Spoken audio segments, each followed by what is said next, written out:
Look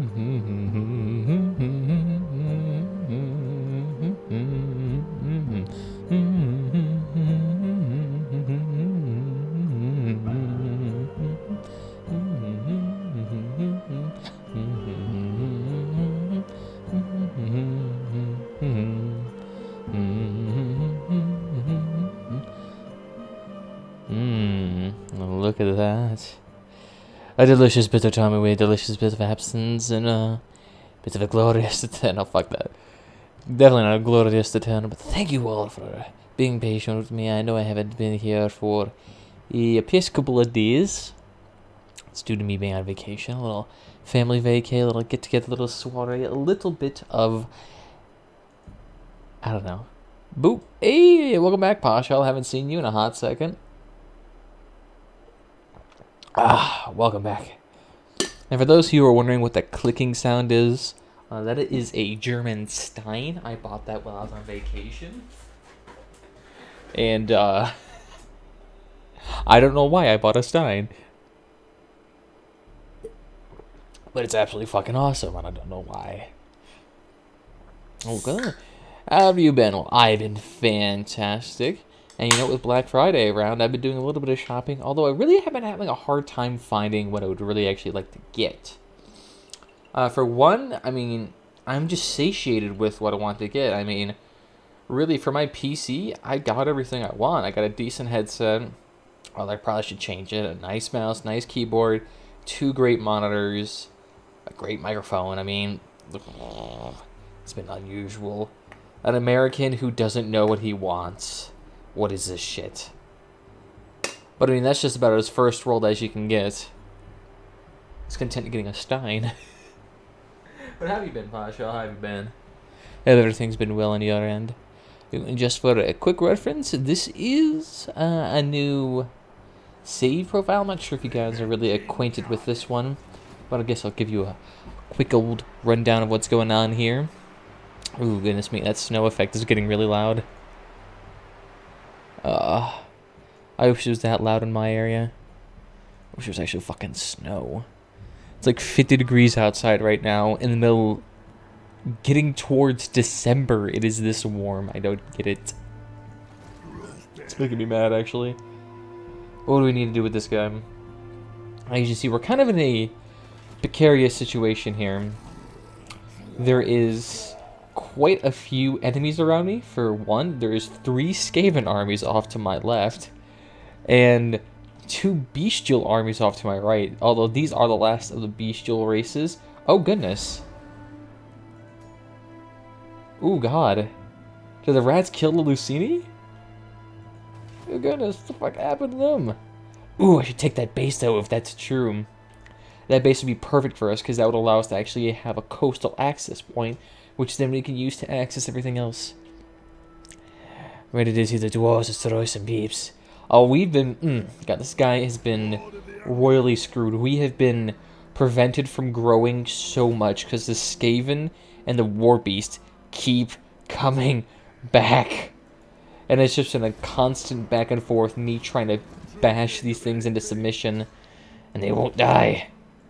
But now we have some pretty damn beefy units. I mean, for one, we have these guys right here, the Peak Gate Guards. These guys are beyond, like, killable.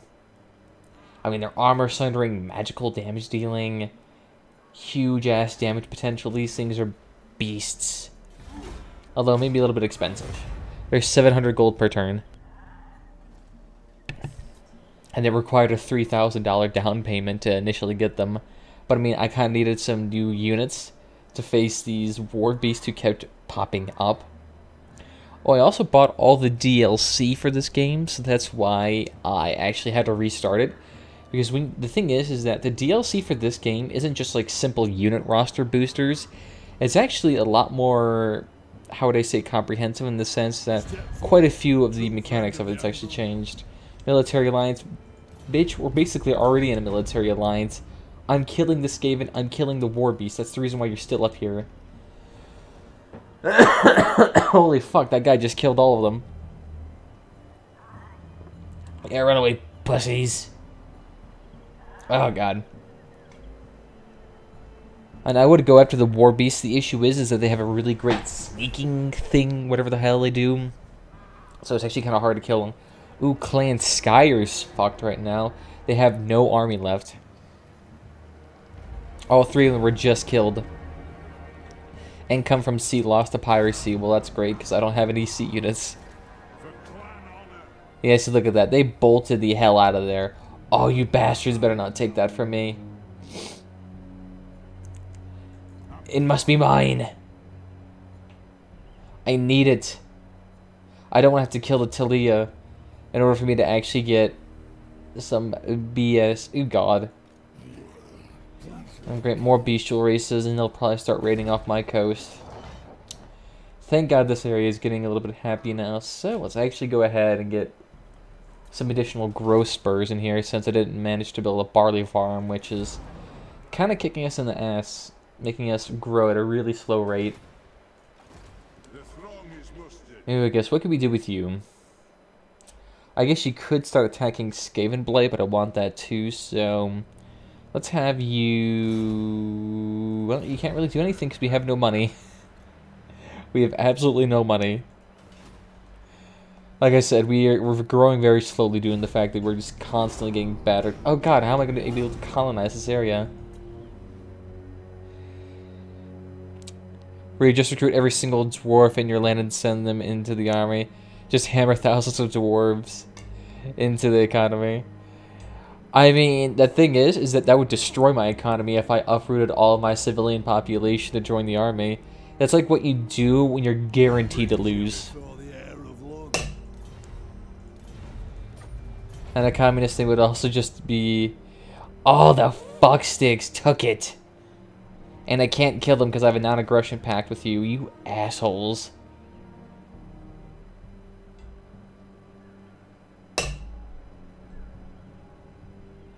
I'm doing good in the Total War game. You know, if I was a little bit more of a precarious situation, I probably would do the same tactic. Knowing me, though, that probably will end up happening. Fuck it. Let's go north and take Skaven Bright. Why not? Cleanse that area of corruption. Get rid of them. Mine dispute. Yeah, go ahead and take it, because I have no mines, so there's really no point in me actually doing that. God, you fucksticks took it from me. Could have get to you in time. Oh, good, I could. Come here, you goddamn little shits. Be purged. Oh my God, I hate that retreating thing. Because it basically makes it impossible for me to actually kill them. You know, I'm not even going to waste the money on you. You go ahead and go up to Skaven Bright. We're going to take that place for ourselves. Of course, the little shit's just going to run away at this point. And he's going to come back 20 turns later with there's 7 people in his army. Completely messing me over. Oh, good. If that faction wants to take all of my coastal routes and completely screw over my entire seafaring operations, then feel free. I'll let you deal with the brunt of all of those ogres. You can take all of them. I don't give a shit if you die. It's your fault. You took all the coastal cities. It's just one of those games where every single race clan inevitably goes to war with each other. Well, in this one, you can actually prevent a lot of them from going to war. Like the Empire factions, you can make it so they all have peace, which basically makes them all united as one giant faction. Which, if you hate them, they're going to kill you real quickly. If you like them, then you basically just have half the map conquered to yourself. Let's go on a weird like that. Oh, I want to get at Skaven Bright. The place would be so useful to us. Just because of how much money it can give us.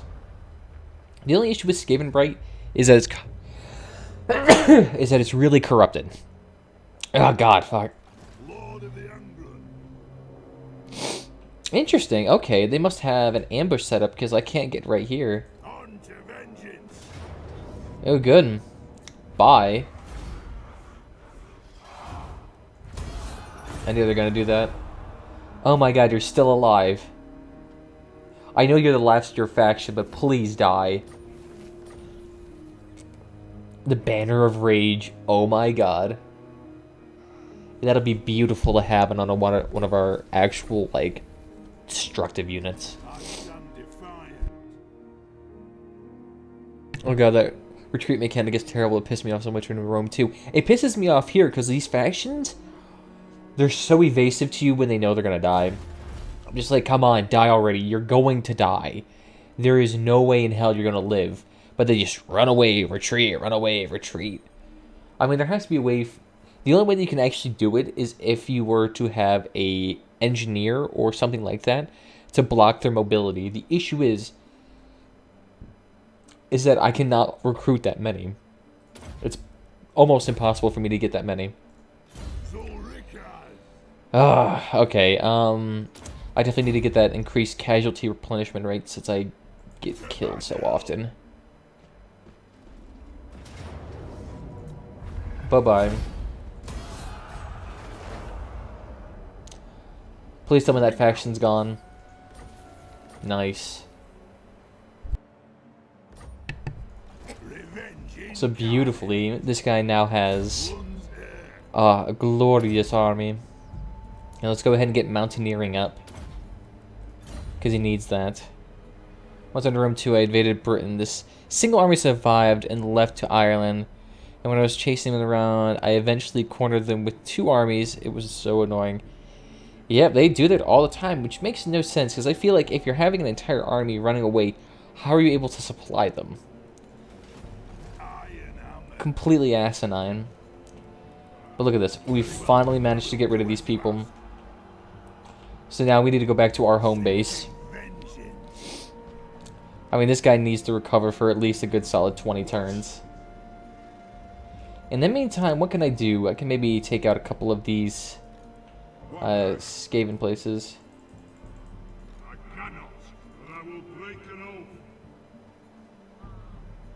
Interesting. For some reason, he cannot attack that person. Do not ask me to shame our clan. Interesting. How the hell is he, like, untargetable, and yet that one's targetable? Interesting. How the hell is that possible? For some reason, that Skaven unit is completely impervious to my attempts to wound him. How the fuck does that make sense? There we go. Oh, God. Corruption's going up again. But the growth is nice. Look at that. 51 growth. Only 13 turns. Jesus Christ. I need to, like, double that.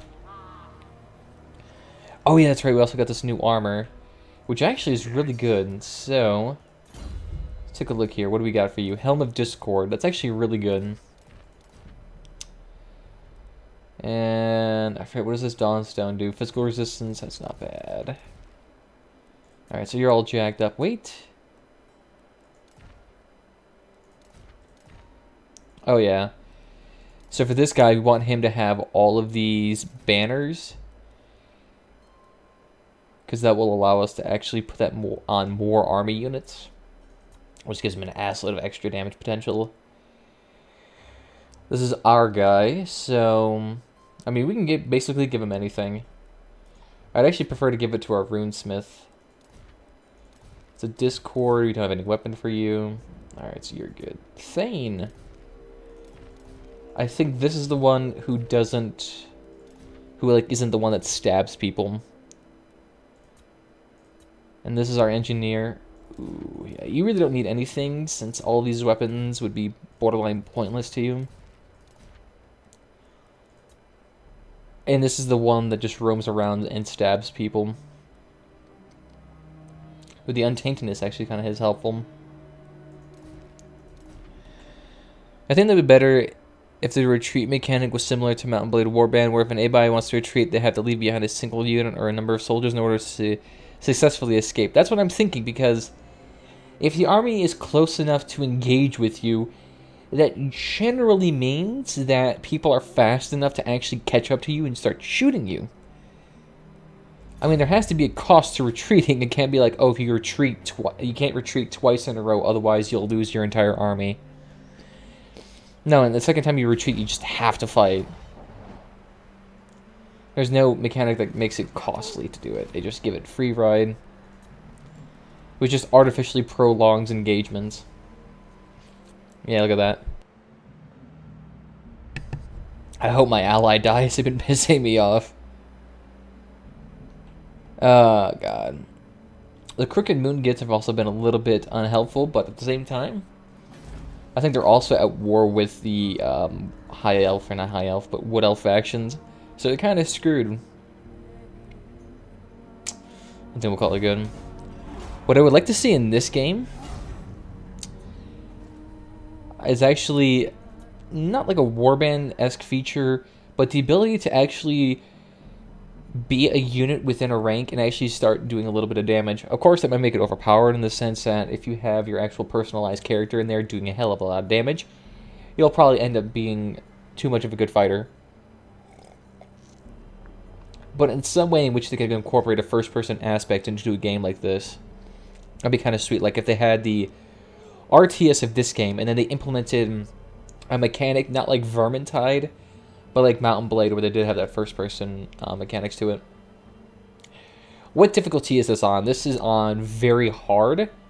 It's not on Legendary, and the reason why I don't have it on Legendary is just simply because Legendary is not more difficult in terms of combat, it's just more inconvenient.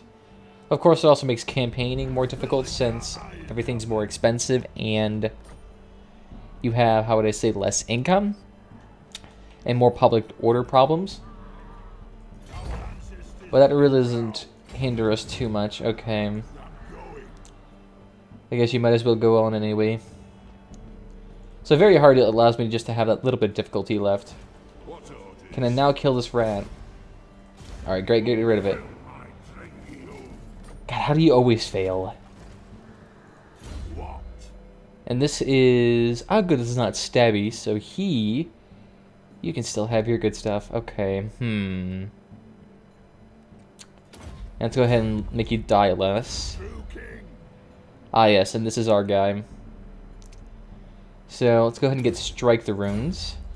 I'm not really sure if we need Dampening just yet, but I think we're okay.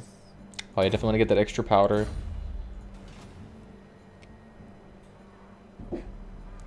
I think Tail Worlds and Create Assembly should team up and make a game that would be cool. I wouldn't mind doing it. There might be a little bit of a language barrier there, but I mean, I think both companies, or hell, if the people who make Bannerlord or the Warband or whatever games they would like to do, if they just gave them a license and say, hey, go ahead and do some very creative things with this, I wouldn't mind. Although I know companies are very reluctant to give out IPs like that. For one, it's just expensive. Two, there's a potential of damaging relations. Three, there's a hell of a lot of risk. And four, generally there's not a lot of investment to do. And that might dig into your profits, because if you have two companies digging on the same property, that could cause a potential conflict within a fan base. Like, the game is similar to Total War in the sense of the map mode, but you can fight on the ground with your soldiers like Mountain Blade. Oh, okay, you can do that? You can't do that in Total War, you're saying? Or is that something different? Or you just want to get those two aspects together? Because that's what I would really love to see. That and just more customization options when it comes to actually managing your armies and stuff like that. You know, outfitting proper gear, allocating resources, more, I would say, management scenarios where you can have it invest more into your character's army in terms of armor, or you can invest more into the city for growth and stuff like that. More political intrigue, maybe trying to worsen interrelationships so that you can cause internal revolts or stuff like that. But it's also a lot of complex mechanics I'm asking for, so I doubt I'll really see that. Let's see, how much does it take to get up here? Alright, so you get up here, and you're still in the healing zone, and let's go ahead and put you in encampment mode. Oh yeah, look at that. That replenishment rate is something nice. That I can actually use. And you kill this thing. Finally. Took you way too long. Okay, well that makes sense. You didn't have the last assassinate. There we go. Getting rid of all those soldiers so your I just want to reduce the creeping corruption. The more units they have in the field, the more heroes they have, the worse it kind of gets for us. And then I don't want to waste all my goddamn money. God, that luscious snow background I would love to see. I'd actually like to see seasons in this event, in this type of game. See how seasons could play into actually managing armies. I still want it to be like, oh, winter came along and now no one can do campaigns anymore. But I want to see, like, interesting scenarios with that. Because that was a big thing that often played into actual wars, was seasons and how people actually dealt with that and managing of armies during those times. Because wars could be won and lost on that fact alone. For example, Russia ever tried to invade it during winter? Ha! Good luck. But you theoretically could do it if you properly managed it, because that was the biggest thing. A lot of them botched the managing. Which then just made vulnerable to Russians who knew how to properly manage. So seeing shit like that would be kind of cool. At kind of the beginning of the game, you can customize uniforms or your soldiers. It probably won't happen, but it's interesting to see. Yeah. So that's why I want them to expand this as much as humanly possible. They have an asinine amount of potential. That being said, how did I lose this? Come back here, baby. That being said, it's still very debatable on what we can actually do. So next turn, all of these units should be ready to go.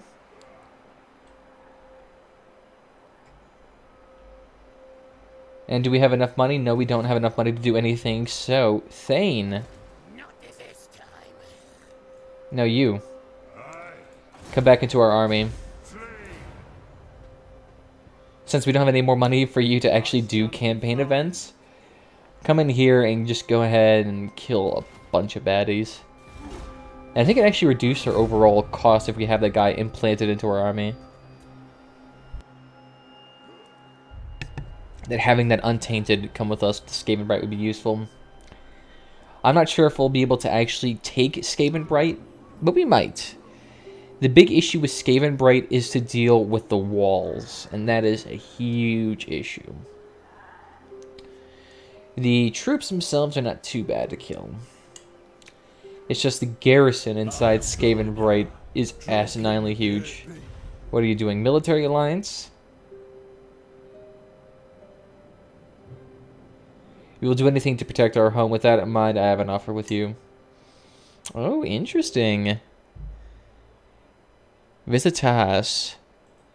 Oh, 1 second, let me translate that to English. and send Visitas. Thank you, Google Translate. Right? Totally fucking unbelievable. Useless. Oh, God. Military alliance with you. Okay, I mean, I really don't want to do this because the issue is the high elves, or sorry, not high elves, wood elves have this unfortunate thing where they constantly attack other people. How about military access instead? See, there you go. Now you can walk to your enemies instead.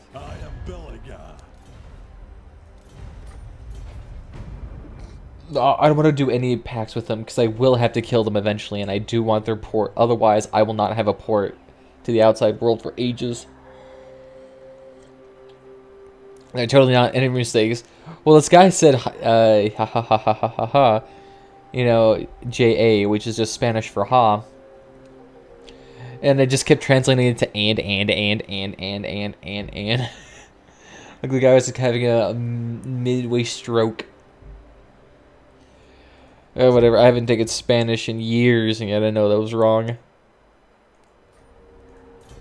Well, to be fair, Google Translate's never been good with, how would I say...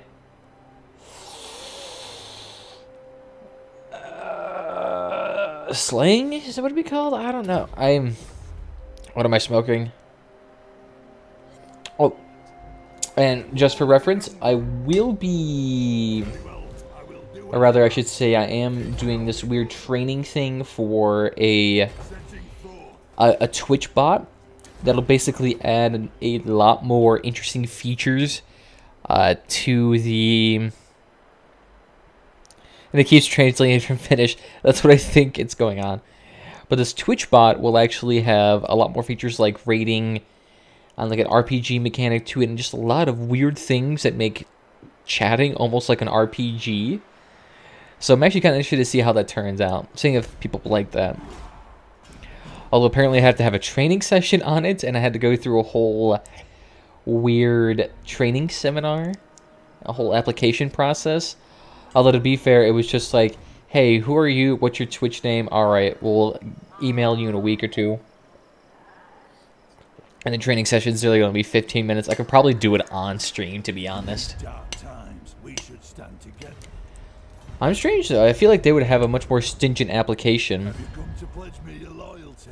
Hey, yeah, do you want to join me? God, no. Oh, God. Oh, you actually do like Weaselins. That's good. I don't mind that.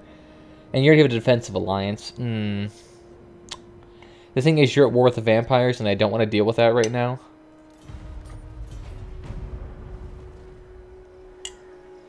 You know, I kind of actually want to get more German Steins. They're actually kind of cool.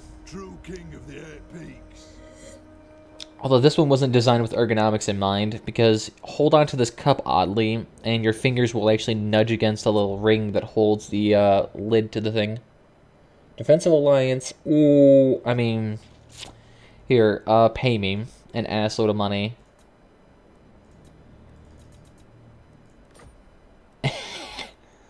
Alright, so we can't get that. Okay, 1,200? How about that, and instead, military access. Defensive Alliance. Counter offer instead. Ooh, we can get $1,200. How about $1,500? Alright, so $1,200 is the max we can get from them. That's fine. Oh, you asshats. Come on, you know you want the money. They know they want it to. I'm just extorting them because, I mean, I will eventually have alliances with all these people. The elves, I'm hesitant about. I'll do a defensive alliance with them. The issue is they're super aggressive against the Empire, so if I get into a military alliance with them, I am screwed. Because then I'll be eventually at war with the Reeklings, the Weaselins.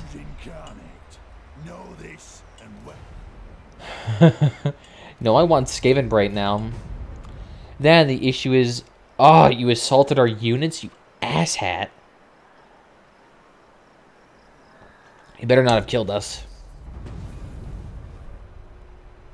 Yeah, I don't care. Oh, you did. Oh, God, you still got a couple of our rangers, that's fine. So you're stabby, right? Yeah, you're stabby.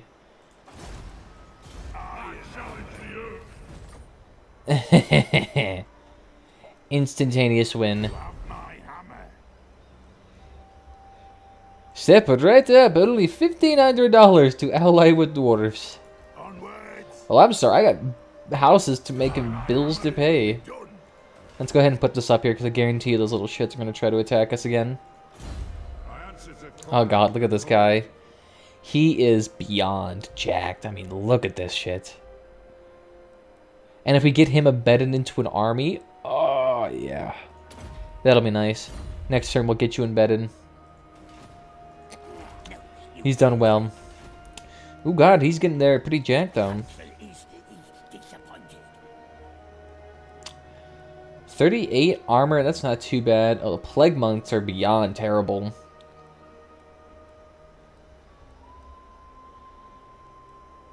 A lot of these guys just do not have any good damage potential.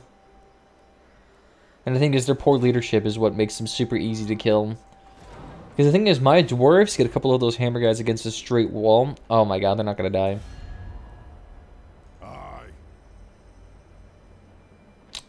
Ooh, good Weaslins coming in and taking them out. Yeah, you better not fucking attack me. The Crooked Moon, we're still dealing with them, although since there's a good barrier in between there, we should be okay.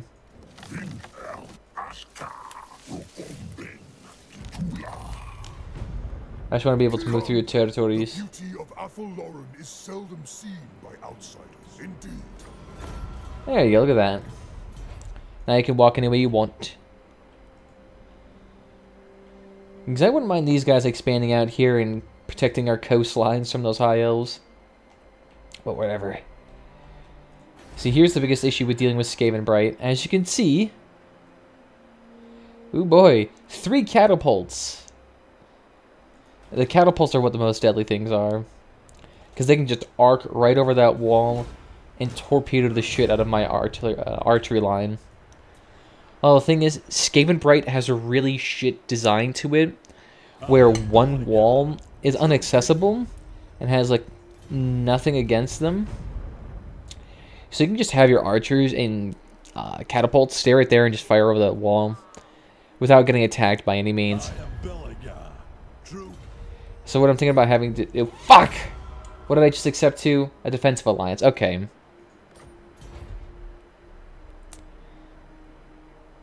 I didn't mean to do that. Damn it. Oh, whatever, it's a defensive alliance. That just means if they ever get war declared against them, I'll just enter on the side of my ally. That's fine, whatever. Gives me an excuse to invade Empire territory. Rip. That's fine. Weasland never really gets into wars with anybody. I mean, at worst, they'll declare war against the Norska factions, which, I mean, are quite shite at the moment.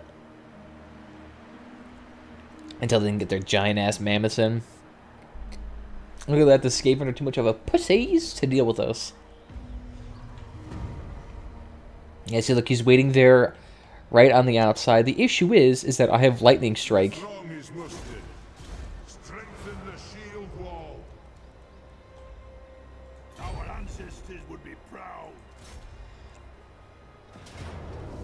Scratch that, I'm attacking you without your little goddamn garrison.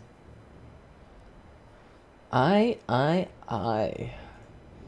let's see, who's getting this banner? Extra speed and fatigue immunity. So let's go ahead and give you to that. Actually, you know what? Damage resistance. Extra leadership, so... Good against them. Weapon damage and immune to psychology. Ooh, good. We'll give you that. Immune to psychology. And fatigue resistance. We're just giving that straight to our front line. These guys are screwed. Especially considering we have 4 warlords on our team. And these guys do not die easily. 4 warlords and then our leader itself. Admittedly, one of these things, though, is not very good. He's mostly there to, like, kill people, but, I mean, we'll just have him wander with our army. And on top of that, he's free. He cost me 0 money to upkeep. Look at that. Look at how emaciated our front line is. It's really only going to survive just because of how many heroes we have. Let's see. Let's mix these up a little bit more. Like, literally, our entire front line is nothing but, like, cleaving units that butcher an unnecessary amount of people. And let's have these guys right there. So what we definitely need to do is to definitely have these sides all nice and covered.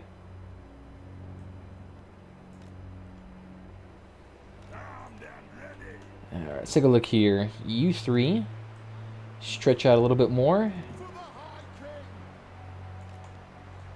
I just want to keep these back lines nice and well fed. The front line's not going to die at all. I mean, we have such great damage resisting units. Really? Just spam your goddamn spells. Oh, and this is kind of beautiful too. We have the 1 catapult unit that really fucks over rats. This one causes leadership loss when you're hit by it. So these guys will actually break really easily underneath these people.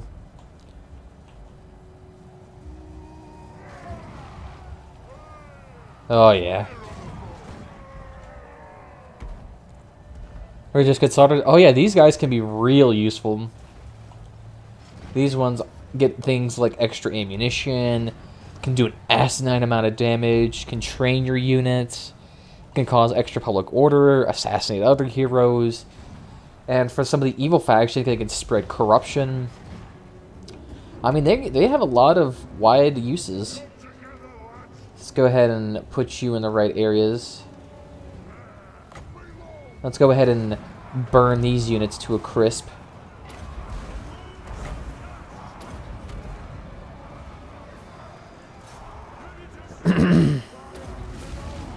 Now let's go ahead and get an assload of damage resistance, Helm of Discord, which reduces the overall impact of their damage, reduces like their melee damage and defense. So just get a hell of a lot of damage resistance there. Let's increase that reload speed for everybody, get a little bit of extra armor piercing damage for those archers. It's going pretty well here. Now, you know what? Let's go and activate your ultimate ability. Have you start butchering. Let's go ahead and get you your damage bonus. Nice. Like Empire and Napoleon that get gunned down easily. These ones, they generally don't get gunned down easily. This also has the benefit, our guys are ancestral, which means they have an immortality bonus to them, in which they cannot die. Yeah, look at that. These guys are literally unable to survive. And these guys are winning, even though it's 1 unit versus like 7. Oh, and those glob launchers are just decimating their morale. Let's see, look, these guys have already managed to root already. Yep, the glob launchers are absolutely fantastic. Keep firing.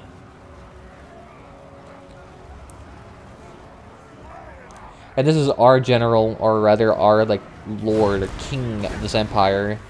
He's butchering them.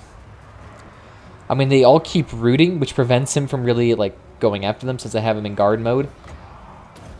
But it's hilarious they're all rooting this fast. Let's go ahead and put this ring on. This is a special ring that I got from in a battle. We got that damage resistance helping them out a lot. Help them out over there. How's it going with you? Go ahead and kill these people.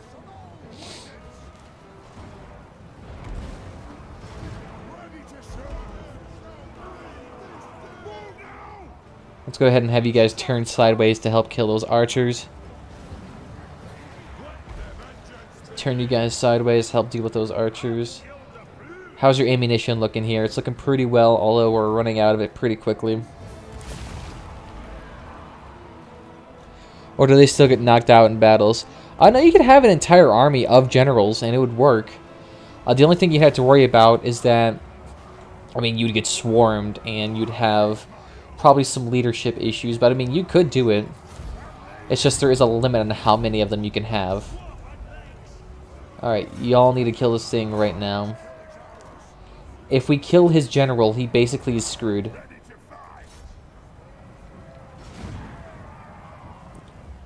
Oh yeah, you guys are doing good. Knock him over though. Knock him over. Thane, where's your speed bonus? Go in there right now. Are you close enough? If we can just get these catapult guys, continuously knock him down, we could kill him.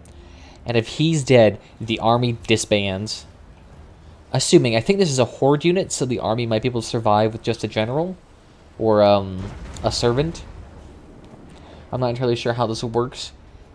But we definitely need to get that hex on him real quickly, and then we'll be able to actually help it out. The good thing is, our rangers have a lot more speed. Keep going, keep going.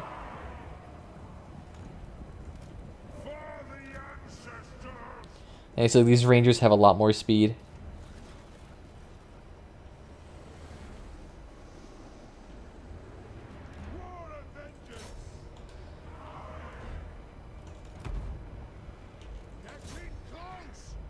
Yeah, you have range, so go ahead and go in there. Oh, come on.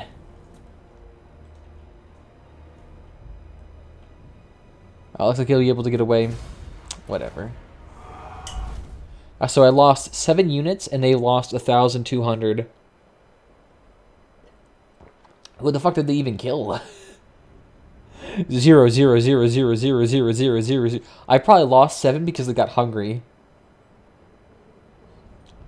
My god, look at that. The archers butchered them and the cattle.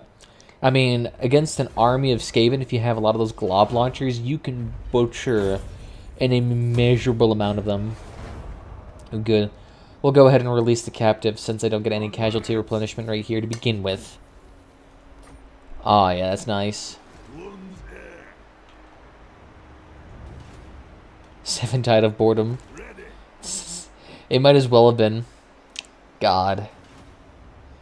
At least now we got some money, which we can use next turn to assault the garrison. So hopefully I can severely weaken the garrison by the time I'm actually ready to assault them. So 1 second, I need to use the amenities, so I'll be right back.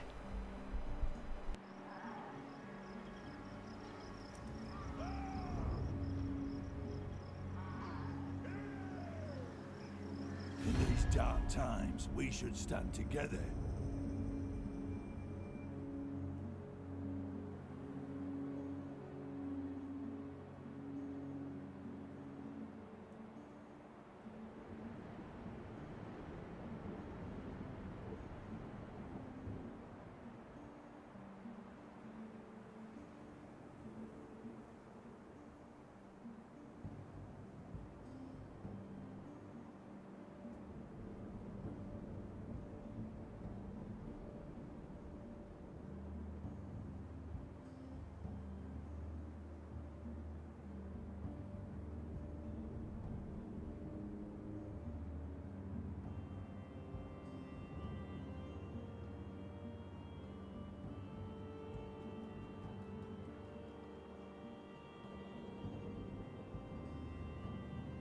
Weasland's looking for that extra bit of territory with us, yes.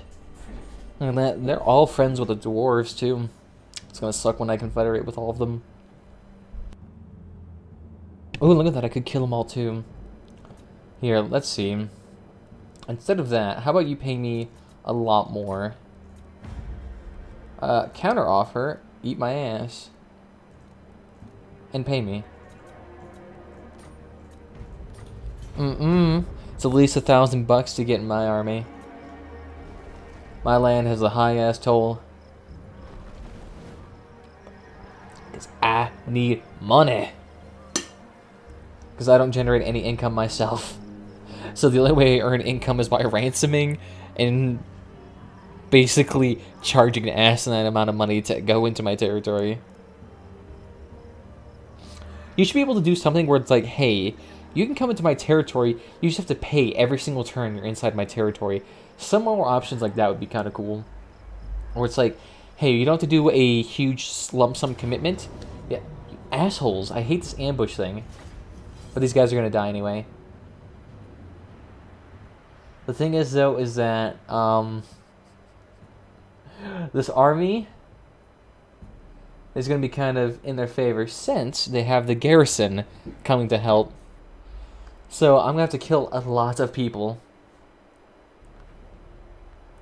I'm curious how they ambushed us, considering we didn't run into them. They ran into us.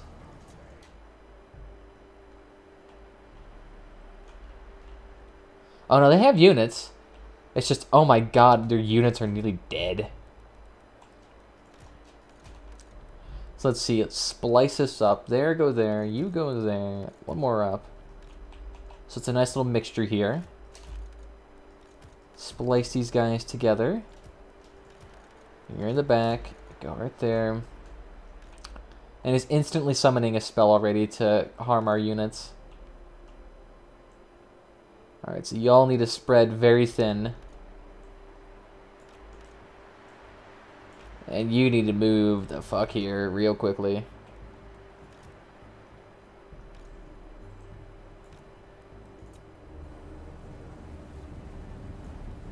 Thank God our ranger units and our artillery have really high speeds.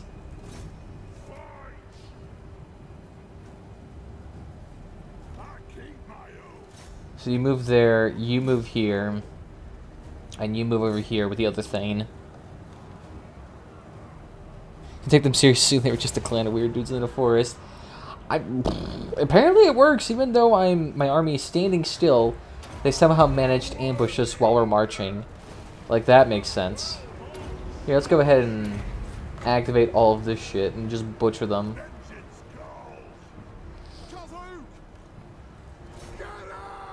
Ah. Armies, do your thing.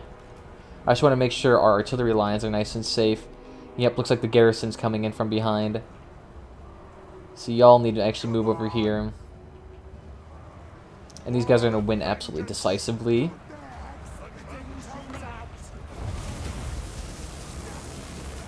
Ooh, great. I can do that too. Watch.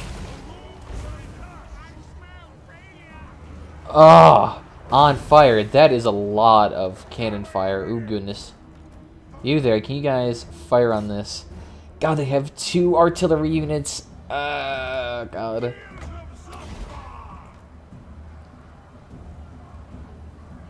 Ready to serve. Dawi, attack!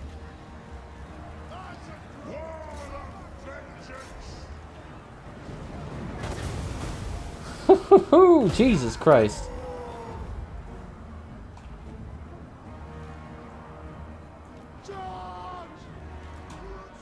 There we go. Keep firing. That's seriously the only thing that's going to cause damage. Then the fucking vermitides. Yeah, kill their lords.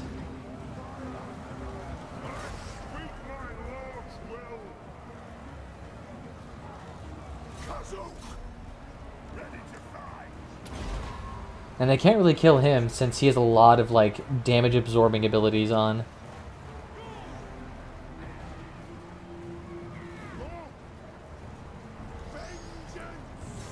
Come help these guys out. I feel bad for our archery line. They're so fucked. Just keep lobbing that shit at the artillery lines. Hopefully they'll die.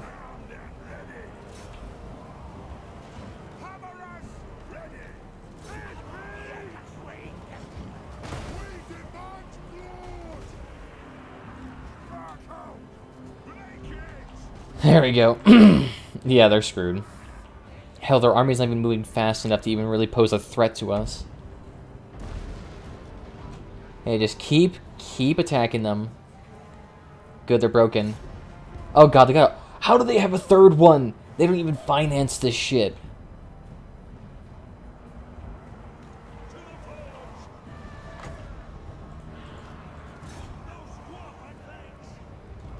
And who's you? You guys used all your ammunition already? You guys are melee now. Hope you like that.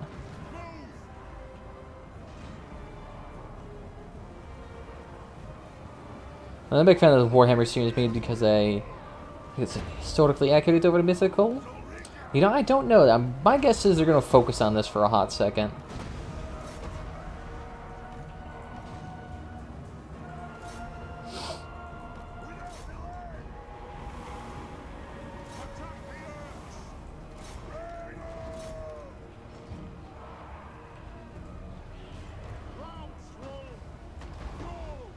Get a double thick line. You guys are now melee. Welcome to the army. Get thick. You're also melee. So get in there.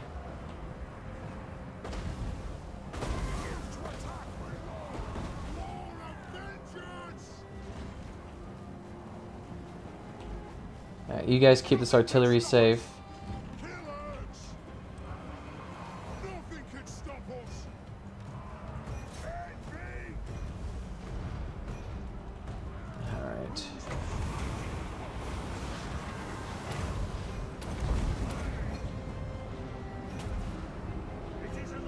Get all of that damage reduction down. Ooh, my goodness.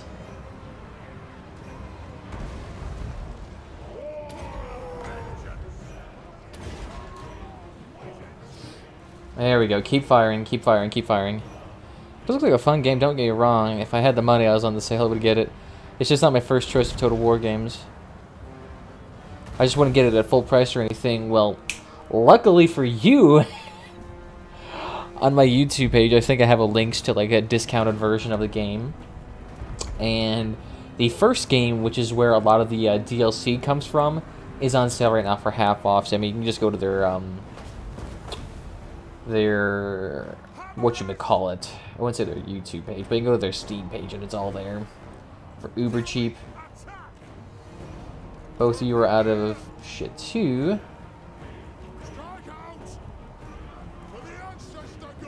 A unit has been wiped out. Ooh god, please tell me that was a shit one. Oh, our Rune Lord died. Ooh, goodness. That's not good. Well, I mean, he didn't technically die. He can't die. Please tell me you guys are still firing on that thing. Ooh. I know, the only reason why I had it there is because I had a bunch of people asking me where can I get this game, and I'm like, Steam?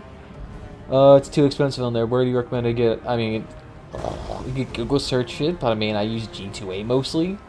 You can also try to use Kinguin. Although Kinguin advertises their sale items, even though really you have to use a Russian VPN, which is like, sketchy.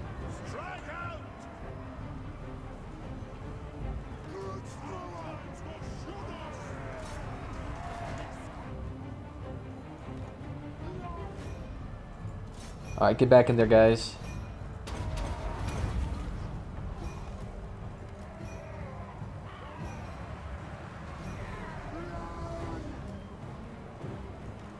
Hey man, run pussies. Stay there and keep helping out. Who's ran out of ammunition? Ooh. That's a little bit sketchy. They ran out of ammunition. Alright, drop your artillery units and get in melee range.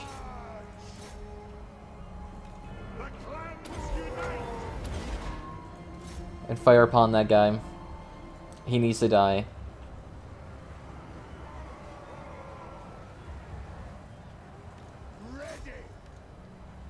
Our Lord needs to come in here and save them.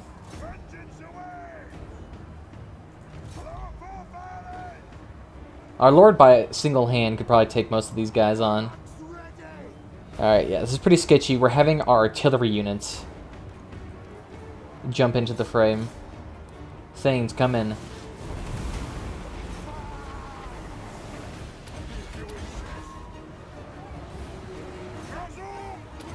You know, go ahead and activate your ultimate ability to take them all out.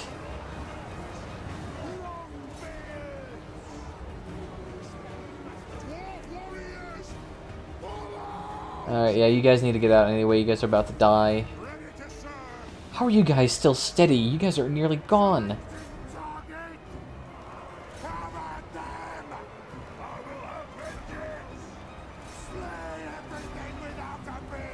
Take his lord out right now.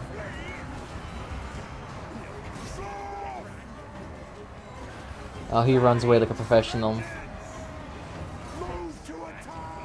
And just wait for our thing to get in here.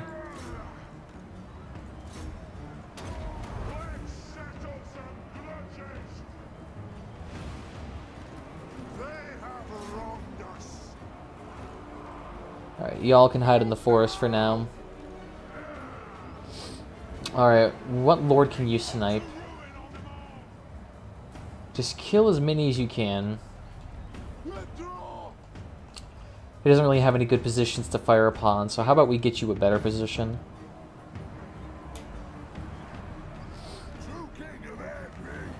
Nice, keep going in there.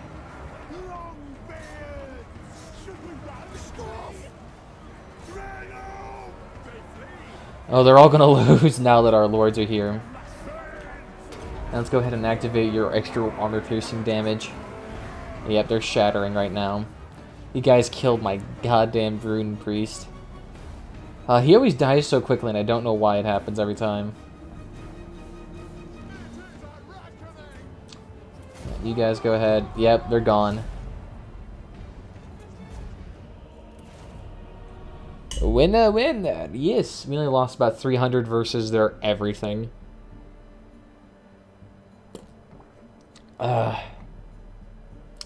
I'll keep that G2A thing in mind. Thank you, friend.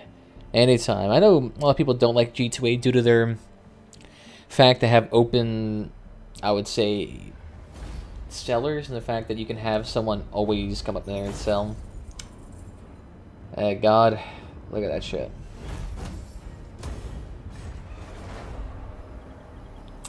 And now the Skaven are all out of their units. Look at that. Unbreakable and Stoicism. Interesting. Get that safeguard. He'll be back up in like 5 turns. You fight thousands, you only lose 200 to 300. Well, that's quite a bit to us. That's like most of our army. 300 units is quite a bit. Ugh. And can we kill him? Ah, I would so like to vaporize him right now. The thing is, I am missing a lot of my troops. So, what can we do to improve our army's odds here? To be fair, it's quite impressive. I mean, the fact they were able to ambush us and still get butchered basically just sums up how terrible they are. And what can we do for you? Ooh, yes. Mountaineering. Make our units cheaper. This is our Thane, so let's go ahead and make you harder hit. We're going to put our Thanes on the front line more often. Without them, we lose a lot more troops. I mean, I do like using my Thanes to go after the back lines, but still doesn't help us out a whole bunch. Lord of the Angrun. And yes, you are good. So let's go ahead and get you triangulation. We definitely need that. We're missing our runic lord now, so I'm not too keen on sticking around here. So I'll be back. Because I need to get my money. And what can we do here? Oh yes. Getting those Bugman Rangers would actually be quite nice. Ooh, but if we get this, we can actually recruit those Bugman Rangers. Was it 3k versus 3k? Jesus. Shit's expensive.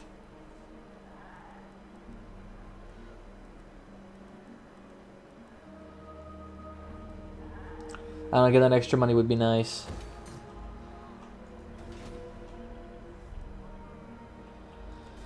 Damn it though, our Rune Lord, we actually need him out here.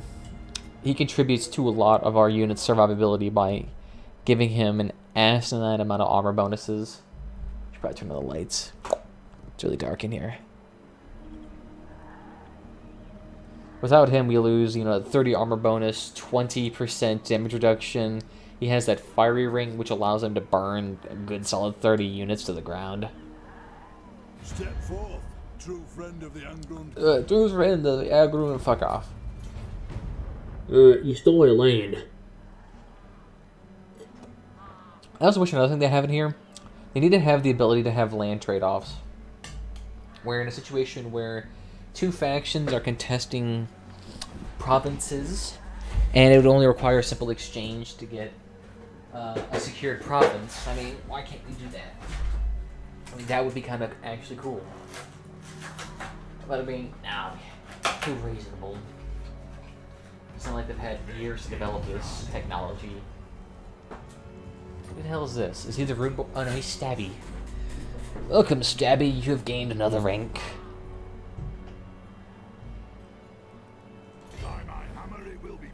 Alright, so anywhere that we can get to a 50%. Yes, right here.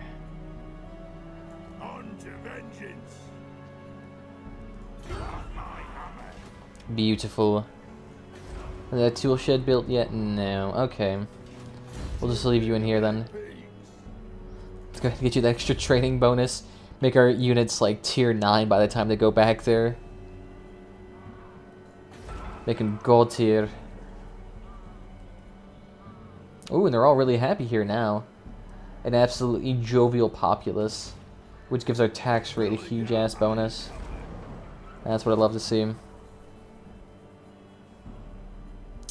looks like the Telia is about to move in on Skavenbright.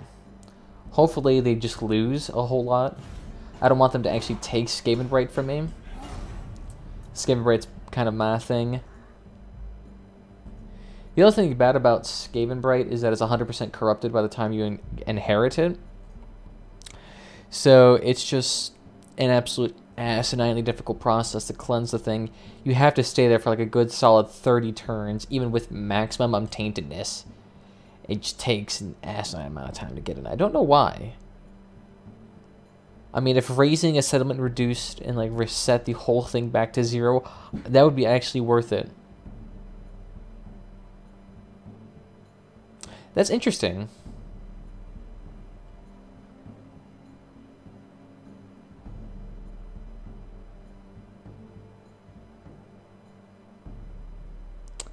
Interesting. Comcast tweet against, or rather I should say, for quote-unquote net neutrality, randomly has 10,000 likes now. Tweet over time.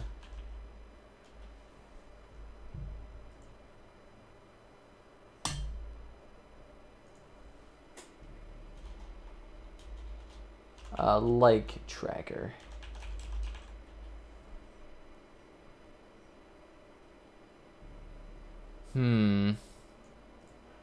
That's very strange. They seem to get 10,000 likes all of a sudden.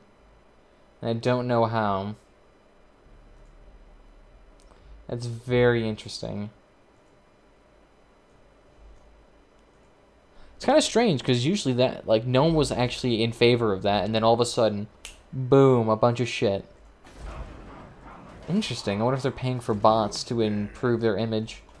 Because the thing is, most, like 99% of people I know do not support any of the regulations they're trying to call for. So it's strange that all of a sudden they have a huge outpouring of support. What are they trying to pull here? You know, let's go ahead and actually go ahead and get this ancestral tomb shit. Would love to get this untaintedness. And in 2 more turns, our army should be all back. Great stream, entertaining, good luck. I'll see you in the next stream. Well, thank you for stopping by, Power Shovel. And I hope to see you next time, mate. Farewell. And you know what? Let's get another one of these grudge throwers. Super cheap, too, to actually get. But I need some more artillery. Especially to counteract their asininely good artillery. And then eventually we should be able to go to Kakarot 8 Peaks. Holy fuck, it's taking us forever to get there. Hell, we're not even on track to even get there in time. In fact, I'm pretty sure my Dwarven allies have already taken Kakarot 8 Peaks if I had anything to say about it. And I'm sitting here bashing stones together to try to get rid of the Skaven Blight. And then to try to get rid of the various bestial races that come up here. I don't mind them too much, the bestial races. They don't really bother us. I think they actually try to avoid us as much as humanly possible, which, thank goddamn God, that's actually helping.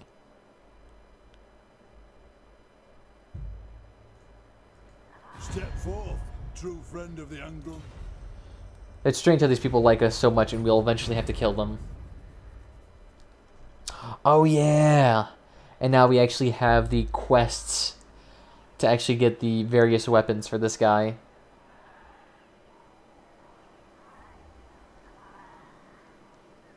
This actually will help us out quite nicely.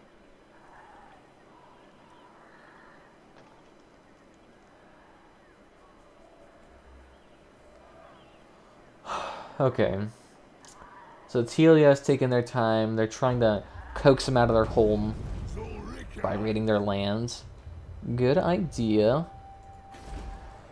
Let's take a look. How much is our runesmith? We can't tell. Thank you. I can't tell how much time is left on his recuperation. Interesting. Oh yeah, that's right. We got a new thingamajiggy that allowed us to actually recruit more. So let's actually get an extra melee unit. Fuck, let's get 2 of them. Why not? Make our army jacked. Let me kind of need it. Revenge incarnate. Let's get a mixture in there. Then we need to finish up our actual how would I wouldn't say our recruitment, but we definitely need to get our replenishment back up before we actually go out. I want to get the full force there before we try to actually take them out. Because they have, by far, an absolute massive army there. Their garrison is basically an entire army by themselves. And not to mention one that is extremely geared towards holding back. I am Belagar, true king of The hell are you guys even doing? Defensive alliance? No, shoot. Step forth, true friend of the... Same thing with you. Non-aggression pact. Yeah, we haven't even signed the basic treaties with them yet. And yet they love us. It's probably because we keep attacking the Skaven, and that just improves our relationship regardless of what we do. Jingle, jingle, jingle, fuckers. Do you hear your demise coming over the hills? I will rape you and steal your money. Oh, God. Getting delusional, having to constantly bash these rats against the wall, and they just keep coming back. Ah, glorious. Arcane winds from the country. Agreed. I've cast the runes. Our ancestors would be proud. We're definitely making a lot of progress here. Oh my god. It shall be done. Alright, I'm at least going to wait here one more turn. Because our runesmith is incredibly weakened. How does a ghost respawn with half HP? Or sorry, not even half HP, 1% HP. I'm going to give him the healing potion. Because honestly, our lord doesn't use the healing potion much, but our rune lord could definitely use that shit. Oh wait, though, he'd have to get rid of his ring. That doesn't matter, though. Our rune lord could really use that healing potion. I'm not really sure how a dead peach will could actually use that. What brings you before the heir of Lund? Yeah, the heir of Lund, yes. You know what? What brings you before the Stuff to sign with a new beverage. Nope. I actually wonder how much money I could extort out of them for a non-aggression pact. I could probably ask for 3 grand at this point, and they would be like, you know, it's been 700 years since we've signed a pact, so let's do it. I mean, they have military access, and I have other things to do, so they're pretty much safe for now. They have no, like, quarrels with me. I should slay you where you stand. Slay where you stand. Pete, are you not even offering money? Do you even know me? Benji's. Well, thank you for 58 million subscribers. Jesus. That's a lot. Oh yeah, go ahead, lower taxes. You might as well lower taxes. You get a free economic boost for it.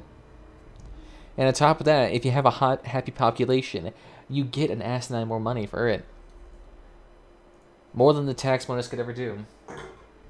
So fuck it. Let's keep it like is. Well, I will do as you ask. Setting forth. This land will be ours.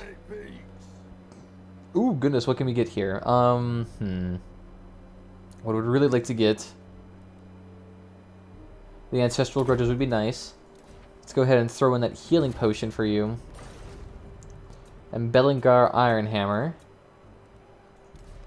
Oh, good, you're actually exchanging the rings already. It's like a little marriage. Oh, goodness, look at that. Oh, it's a Skaven corruption. I mean, as soon as we kill the Skaven, that corruption influence will go away, and our population should be happy again. And good, the Greenskins are taking back their property from the dawi. So we'll still have the ability to kill a lot of those guys. The only thing is that the Skaven from the southern province, the Headseeker, he, for some reason, does not lose a whole bunch. Oh, fuck.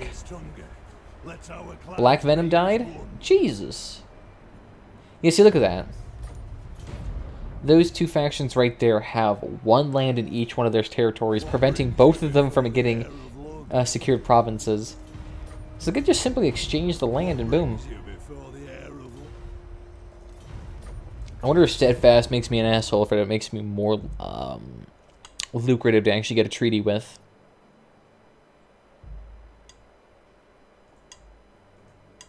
Because it seems regardless, every turn I get like 5 or 6 requests for military alliances. And the thing is that it's because the military alliances never benefit me. They always hinder me in some regard.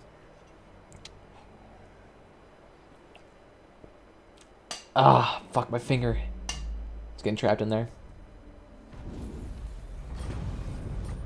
Ooh, good. Now we got extra growth. See, now look at that. 64 growth. Look at all of that. Oh my god.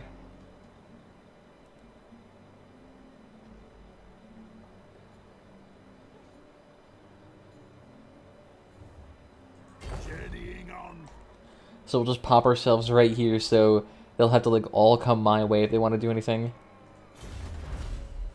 Get that ancestral tomb, because we'll need that for this area. 95% corruption, but we're actually reducing it quite a bit. And this area is going to need a little bit of veneration pretty soon. Goodness me, why the hell are they so pissed all of a sudden?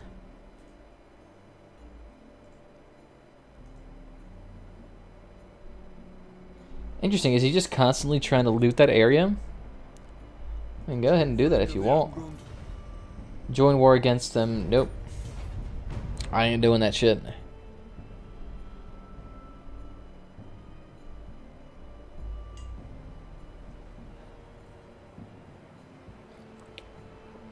That'll just screw me over. What's going on here? Ooh, $900. That's not that bad. How about instead what we do is that you offer me $1,200. Ooh, you know what? Actually, since you're liking that, how about you offer me $1,500? Alright, so $1,200 for military access. You know, that's pretty good. I'll take it. Counter offer. Pay me.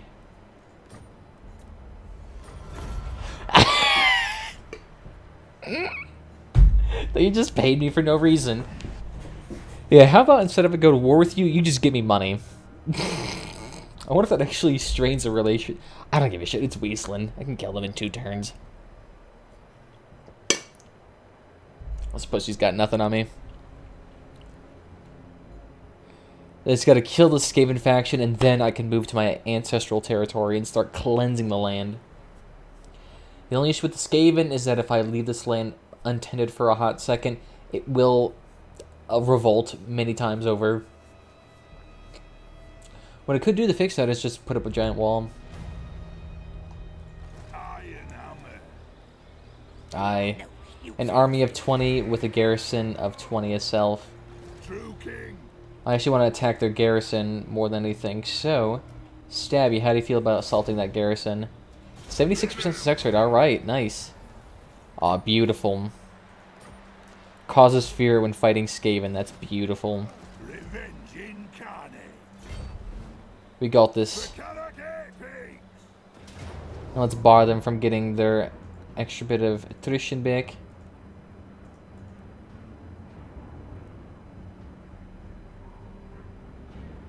I would like some siege towers, yes. Let's get 2 of those up. You really don't need these, the battering rams, for our guys. Mostly because our guys really have a wonderful ability at destroying walls already. I mean, he's just stupidly good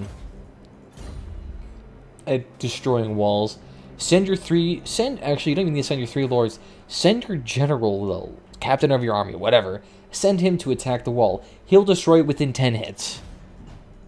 Especially if he's one with a unique weapon that gives him like an asinine amount of melee damage. Oh my god.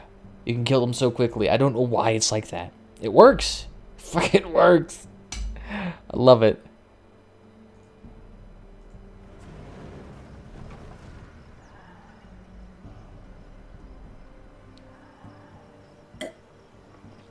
I wonder if he's just like, I wouldn't say causing issues, but eventually, what if it's something different? Have you come to pledge me your loyalty? Pledge me your loyalty? Military alliance, and you're at war with the vampire factions. I mean, I wouldn't mind it if you like joined me in Confederation. The issue is that I'm barely higher level than you.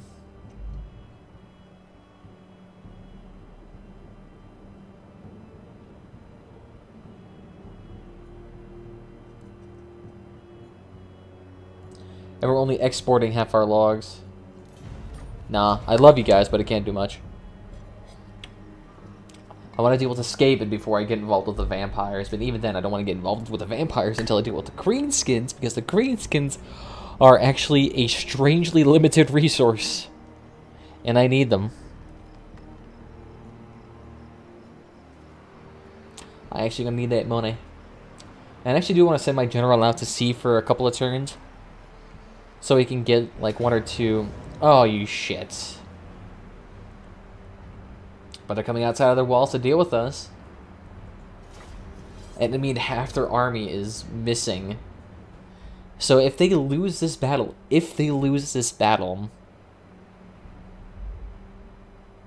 I basically get to keep Skaven Bright for myself.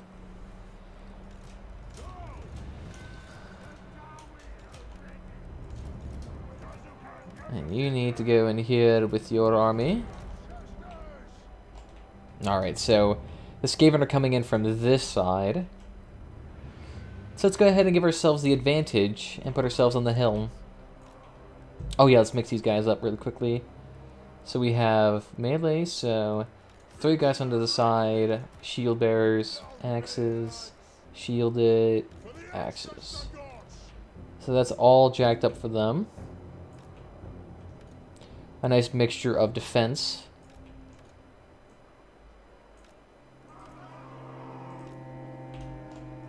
And then we'll send these guys defending the walls.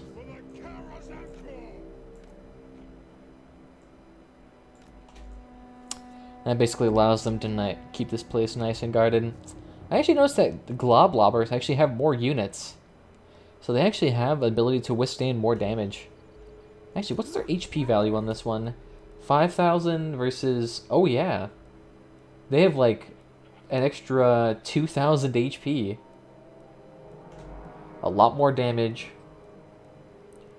Even more melee attacks, so they're actually kind of beneficial when they actually lose their ammunition.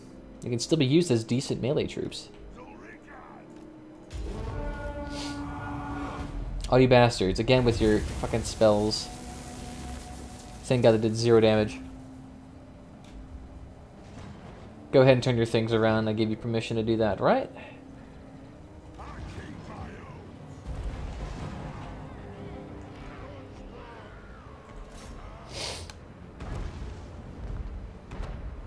I hate your fucking artillery lines with a passion. You're lucky I'm just not sending my Thane out there to just butcher you. That's why I wanted to get the extra bit of, how would I say, ranged artillery. Just to counter their strong artillery. Yet our artillery has an extremely hard time actually killing them.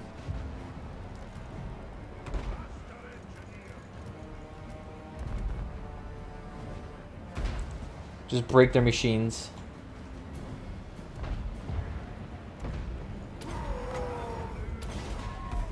And just keep breaking them.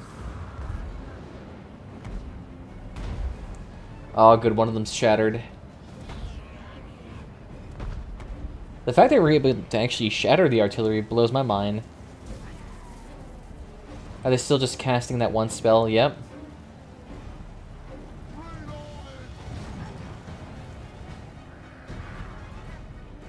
Our artillery does have superior range.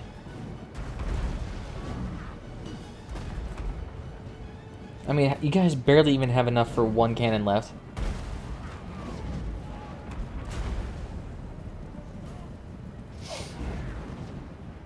Stop and now find new targets to fire at.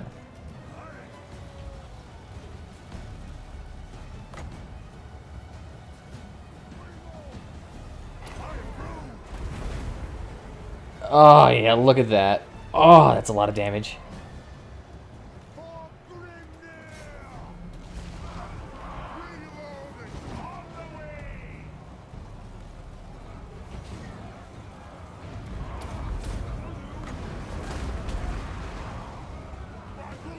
Just jack up all that damage.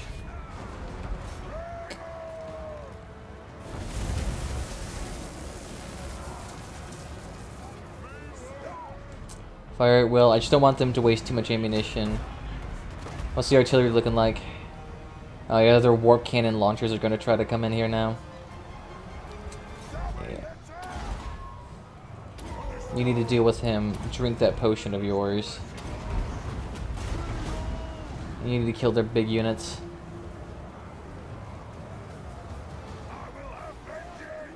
They keep spawning in units, but it doesn't really help them out a whole bunch.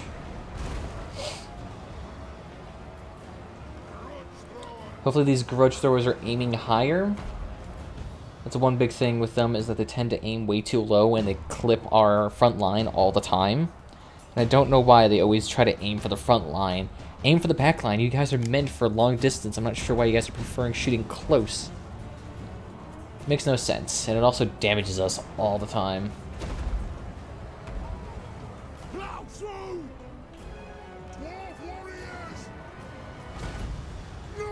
Stop us!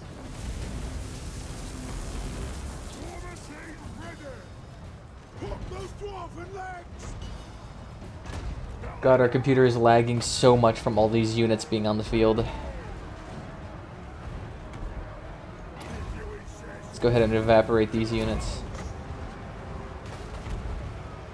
We'll just have him flee off screen. Get that extra bit of damage resistance. Good job. Beautiful.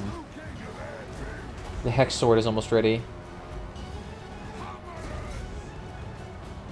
This will be kind of nice because this reduces their melee attack to practically 0. Since their melee attack from each of these Skaven units is borderline 0 to begin with. Thane, if you can go ahead and get outside of this map and get ready to actually charge at their artillery lines, that'd be great. Because these guys are getting dangerously close.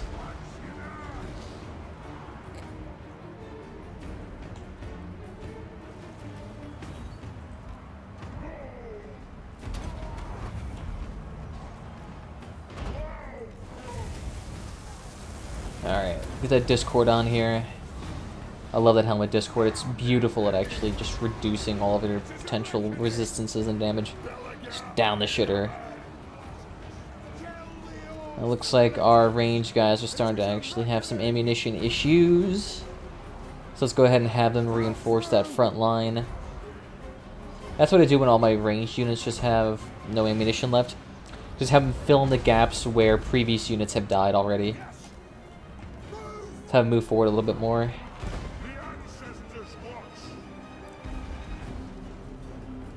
Alright, you need to start moving. Those guys are moving in dangerously close.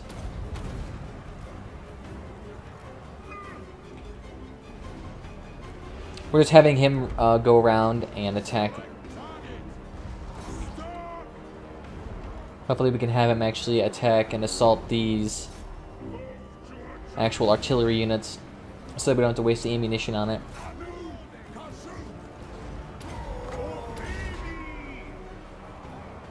You there, how about you assault him? This guy's great at just like picking off 1 or 2 units. Although he's pretty bad at doing it usually, since he's a pistoling unit and he doesn't really get that extra bit of range.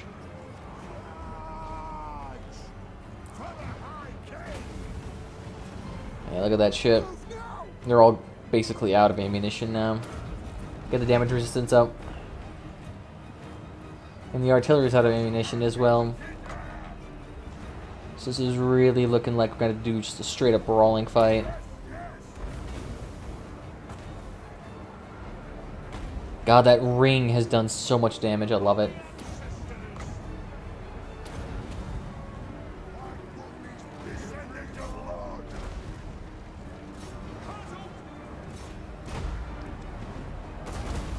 Thane, how's it going? It's going good. Okay, perfect. Go for them next.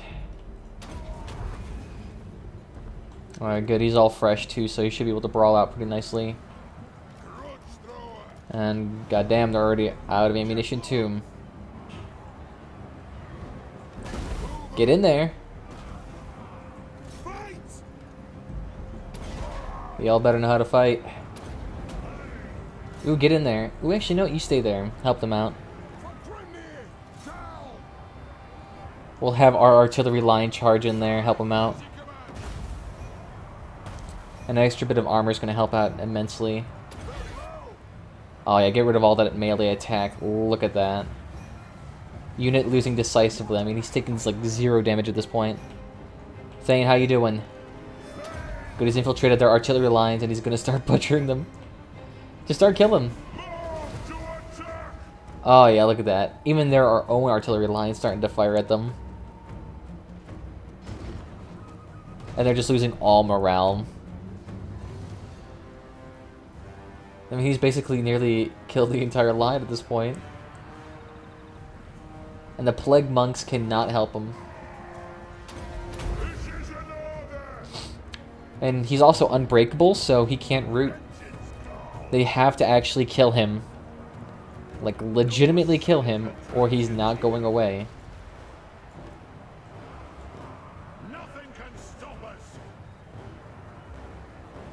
God, these guys are battered. We've already lost half of our army again. Just shoot him.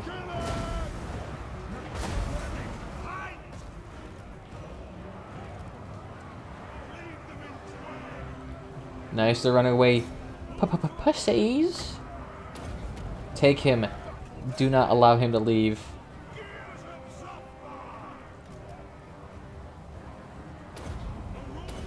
The only thing that's left is this last artillery line. And he's got it. Everyone else is doing pretty well. You see the lords have done really well for their own part.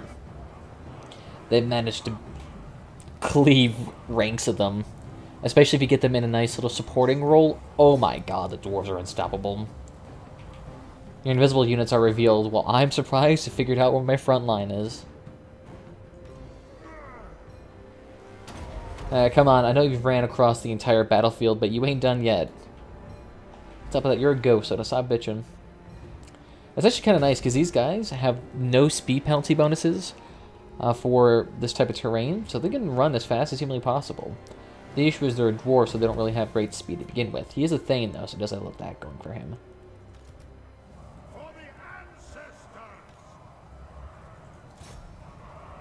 Better run. The Rune Lord. He's taking it to the next fucking level.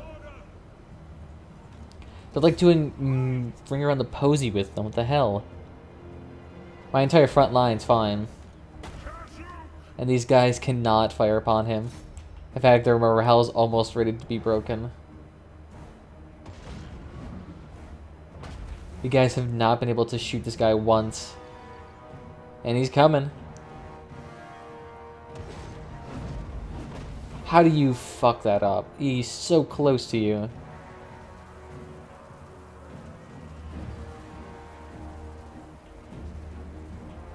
You squirmy little peasant, here he is. You're gonna just chop this thing down. He just rose his axe once and gone. So who the hell's still in melee combat?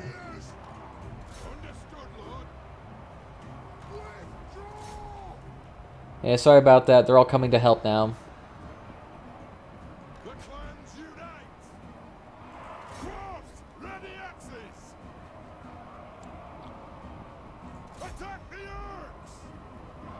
We'll just have him run like a big continuous ball.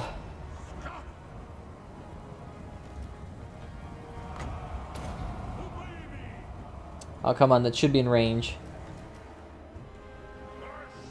And they're all gone. Yeah, feel free to go. You guys have done your part. And you're damaged like crazy.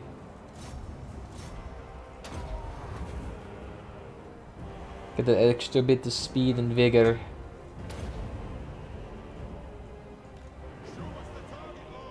Come on. Hex at least one of these people.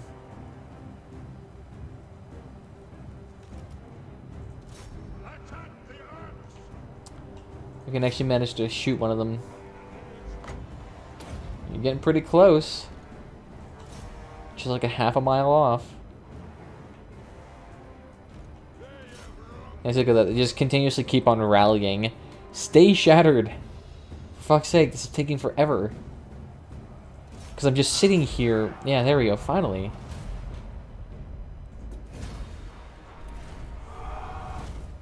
Alright, so they lost about 2,300 people. I lost about 260.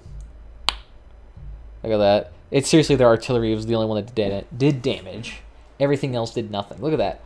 Our glob thrower killed over 400 units by itself. My god. That's the power of those glob units when they don't have to focus on counter artillery. You have to remember, for like the first solid half of that match, they were all trying to kill some of the artillery. What are you guys going to try to assault our units now? That's cute. I'm assaulting their garrison next turn, so they're screwed. Untainted local province, that's nice. Oh, potion of toughness. That's a really, really, really good potion. I would love to give it to the Thane. He could actually use that. Potion of toughness, you take that. You need it. Think about Master Engineer. Any good followers for you? No, you're good. Oh yeah, weapon strength. Okay, Runesmith. You take that. Give you a little bit of extra weapon strength. For our forefathers. No, you failed. I mean, seriously, that entire army right there is fucked. It's only their garrison I'm worried about. Do we have the money to assault the garrison? Yeah, we do. Oh, we can't... That's right, we can't assault the garrison because we're currently encircling it. Okay. Actually, wait. Better idea. Join us. We're gonna need a way to actually attack this wall. So this isn't Stabby, so he's the one that gets the actual bonuses here. Yeah, let's go ahead and give him Ancestral Grudges, which gives him an asset of weapon strength. And Triangulation for you, of course. 12% extra damage is always useful. And of course, we got nothing here, that's fine. Take a look, did our siege equipment actually get... Yes, it is up, okay. So, I mean... Yeah. Next turn, we should be able to actually assault the place with 4 of those ladders. Actually, no, let's go ahead and just do it now. We have the potential. It actually looks like, yeah, for a second it looked like a bunch of our front line was not damaged. And for the vast majority of the part, yeah. It's really only our shitty units that were damaged. Every high tier unit was basically undamaged. I mean, look at these guys. They suffered like 2 losses. It also helps that they're rank 9 and have 120 base armor. The hell is with this lighting fixture right here? Looks so gritty. But as you can see right here, this is the weird funky wall business I was talking about. So you basically only have these 2 towers actually fucking you over. So scooch these guys on over here.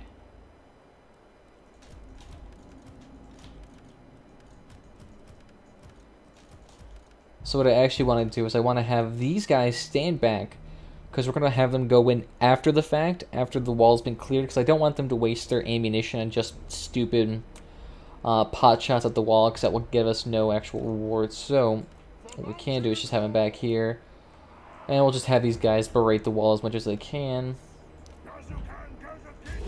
And these guys will support the wall.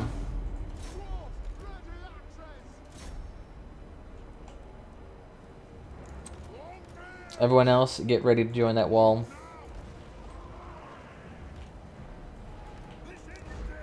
Here we go. Skaven Bright Shit will be yours. There's something left for them. I mean, their army is borderline fucked. I mean, I'll suspect that our artillery will actually do a lot more damage to them than they can even do to us. Hell, they don't even have these towers manned right now. So artillery, you guys go ahead and target these little shits in the back. Because I doubt they're going to do anything with these little towers. These melee units alone will be enough to kill them. And conveniently enough, they have the 4 towers themselves, so they're going to be first in. Archery guys, you just stay here. Don't waste your ammunition. We're going to have you situate yourself on the walls and just fire down upon them. No need to go down into the actual mud pits and get yourself killed. Look at that, they're abandoning the wall already.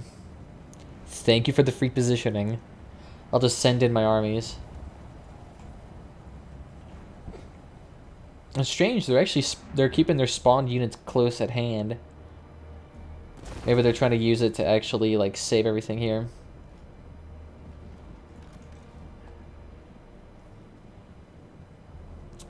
Looks like the artillery's got a lot of space to move. Yeah, sorry about that, mates. They should be fine, though. I mean, they have an extra bit of speed. Let's go ahead and speed this thing up, actually.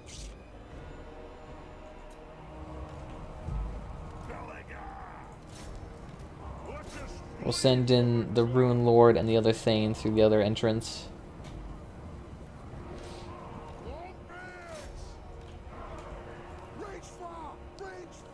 Let's keep going in.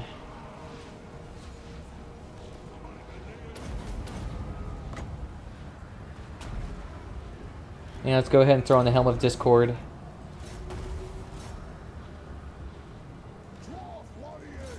Get in there.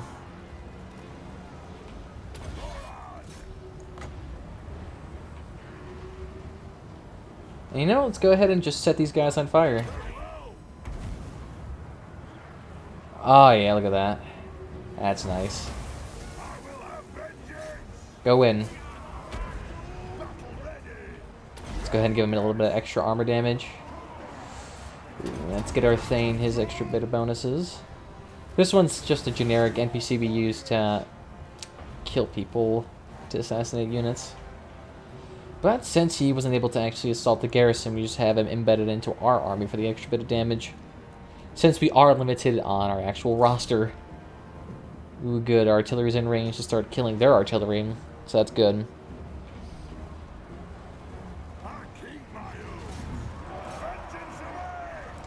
Ooh, good. Here's their lord.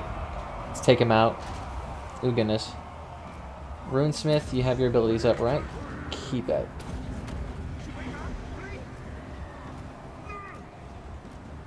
Ooh, shenanigans. Looks like our thing wasn't able to get his potion of toughness. So hopefully he doesn't take too much damage because we won't be able to heal him. We'll wait for that next turn.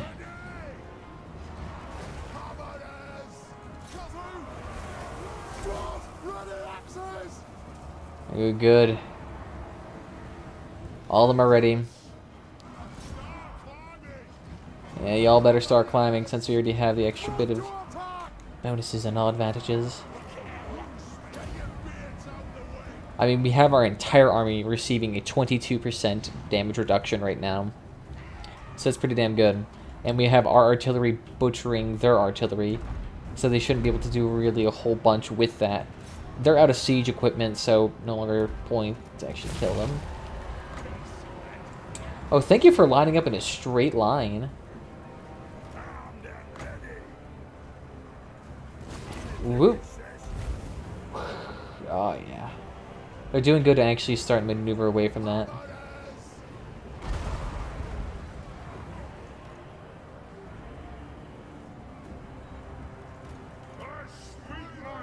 The hell are they doing? They could actually take our artillery out. I guess I'm not really concerned about that. Alright. You do you, boo-boo. How's our front line looking? It's looking pretty good.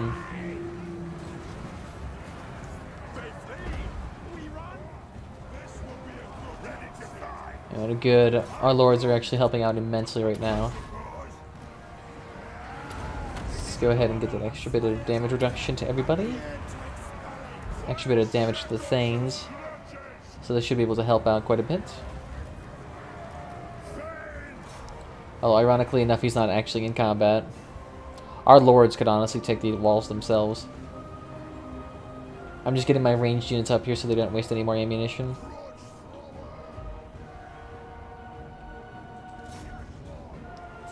And I say, you guys better start firing at them. I don't want you guys to take damage for no reason. Good job. The siege equipment gone. So they have one more siege engine left before they can do nothing to us. And I'll just have my artillery back here butchering them.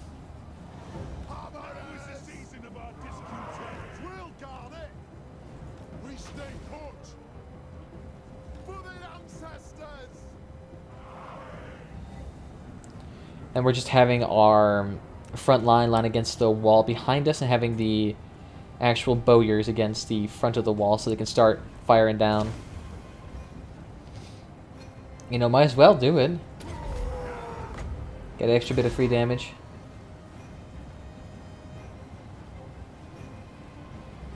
And I mean, we're basically taking out this army.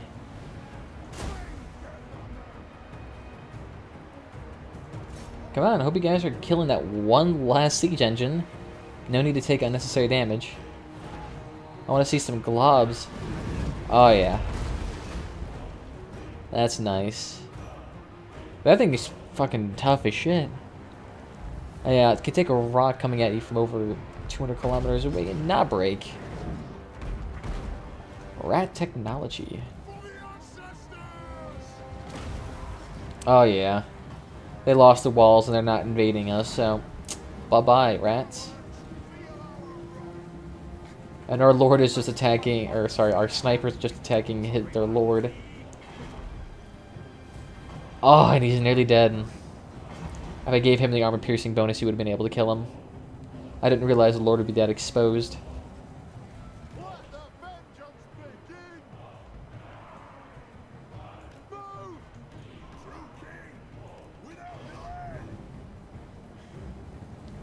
So y'all can just start coming out this way.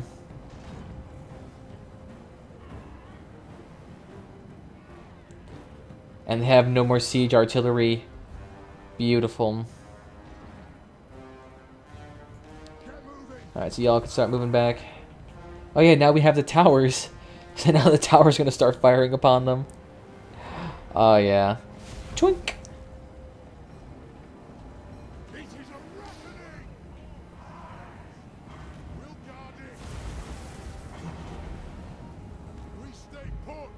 Actually, you know what? Just go ahead and do a triangle formation. That'd probably be the most effective. Oh, yeah. They're shattered. And we're just having them claim that front line. The wall belongs to us. And all those extra siege towers does help out too. Look at that. These guys trying to help and reinforce, and they're just getting picked off. Doesn't help that they also don't have ladders, so they can't even get to us if they wanted to. They would have to go up our siege towers. Yep. There's no way they're getting back from this, so they're screwed. Hell, I mean, we're basically reinforcing our front line with no opposition.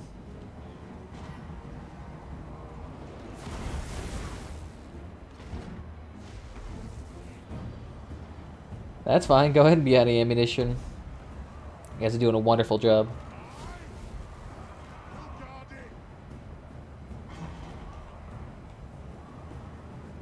Might as well go ahead and take this position. That area's all gone.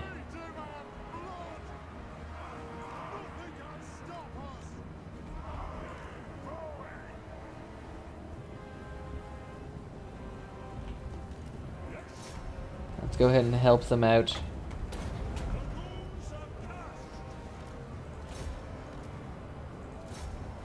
Everyone else, just keep going up.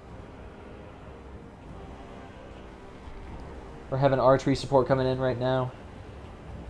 So it'll be pretty damn good. The Ruin Lord should be able to help them out a little bit more. Although they don't really need it, so go in. Thing, just go ahead and scare them off. Ruin Lord, go help maintain positioning. You know, go ahead and drink that potion too. Let's get rid of all your damage.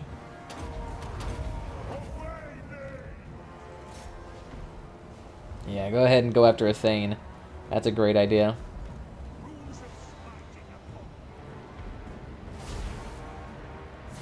I like they are trying to go up our siege towers. That's adorable. Hell, even our artillery's out of ammunition again.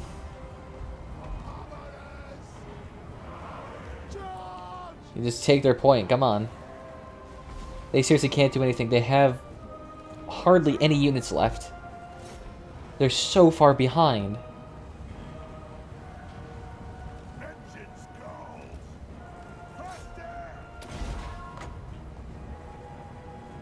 And just scorch him.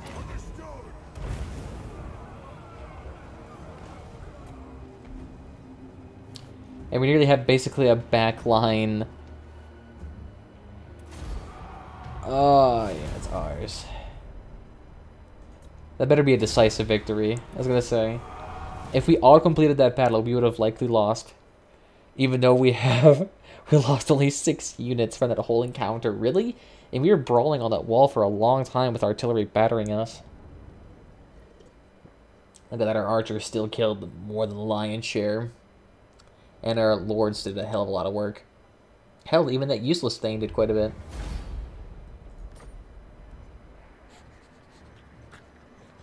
So warm seems. Yes, yes. 3 grand or stability. We could also raise the settlements, but then we'd have to stay there for a lot longer. But let's just occupy it.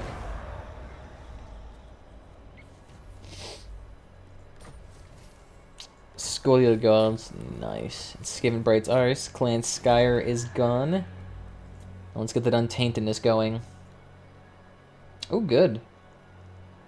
We can actually get artillery units. Hell, we can even get bug rangers. That's pretty sweet. Lord of the Anglin. And bug rangers are these guys. They're basically like regular rangers, except they have a little bit more armor, a little bit better leadership, same speed, a little bit better attack, a lot better melee defense. Their weapon strength has about 10 more damage. They're the same ammunition, same range. Like I said, they just have decent melee. That they look different. That, and they're not as vulnerable to artillery since they're in smaller numbers. God, this place is getting pissed real quickly, and I don't know why. I'm trying to help here. Let's get you some more alcohol. Get you some veneration, why not? And all the Skaven's gone too, so that shouldn't piss them off nearly as much. Revenge incarnate. Thank God we got purebred as well, so that should help out a little bit more. Oh yeah, mountaineering. Beautiful. Get extra money. So I should do quite well for a hot second. It's beautiful. This land now belongs to us. The only thing I dislike about this is that it's not with the rest of the land. Let's see, how much does corruption? Corruption has a negative 18 stability factor. My God.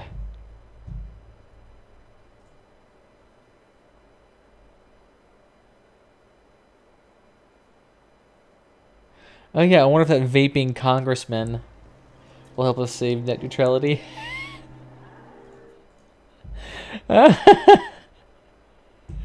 Vaping congressman spends $1,300 of campaign funds on Steam games. To be fair, I'd rather have him in my state than what we currently got. Hilarious. Alright, 1 second, I'll be right back.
funny if they're actually willing to pay us. It's beautiful. I would actually prefer if the if the Wood Elves could actually already do a confederation. I mean, at this point, all the confederation does is bar them from trading with the outside world. If they all can do a confederation, they can research technology into the lore that allows them to trade with the outside world, and I would kind of like that because it gives me a lot of fucking money. Whatever, though. I mean, defensive alliance, that's probably a bad idea. Since you all are getting attacked by the Empire, I do not want to get attacked by the Empire in proxy. It'll candy sketch me it.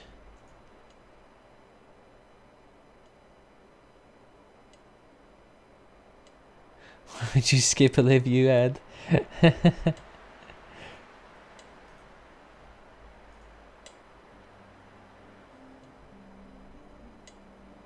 Beautiful. Alright, what happened here? I'd like to actually get the public order bonus for now. Oh, nice. We currently now have a nice little settlement for us. I still don't understand what that bonus objective is. Is that where you just, like, sack it and then occupy it? I don't know if we can do that many times over. I guess it is kind of nice having tier 3 right off the bat instead of having only tier 1. Oh, yeah, look at that. Veneration of the Ancestors. Let's go ahead and get a little bit more money. We're earning 700 bucks per turn. That's a first. You know, I kind of want to get this base jacked up first, because then we can get the extra log production. We can put in another brewery. Yeah, let's go ahead and do that. And let's see, our runesmith actually leveled up. Good. Okay, so what can we get for you? Cleansing corruption would be nice. Now let's go ahead and have Stabby go ahead and scout out our next territory, which will be Kakarot 8 Peaks. That'll take him an absolute asinine amount of time to get there, but whatever. I'm curious, how much would it cost us per turn to get on the Lord? Ooh, it's a little bit too much for us right now. I wouldn't mind that. But I would really love to actually happen is to get him and then have him go out and collect a couple of treasures. Because these treasures do add quite a bit of money to our overall stockpile. Mysterious Island, I'm actually kind of curious as to what this is. Looks like a dark elf like totem to chaos gods. And I'm kind of feeling actually to kill Tilia. I mean, they have no other lords, nothing else to do. So killing them wouldn't be that bad of an idea. The thing is that we cannot leave this area for a long time. Our military presence is the only reason why this area isn't, like, dying. But we're reducing the corruption quite quickly, so I'm not too bad about that.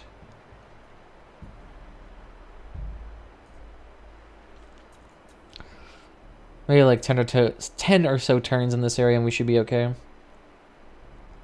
We also do have research going into the veneration of ancestors that allows us to get extra untaintedness per all lands in the territory. So that should help us out. I'm not sure how much that can actually do though.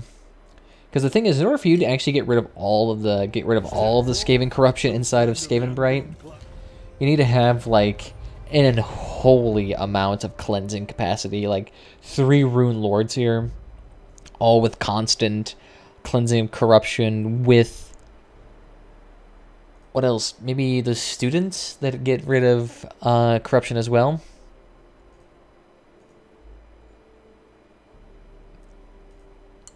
This is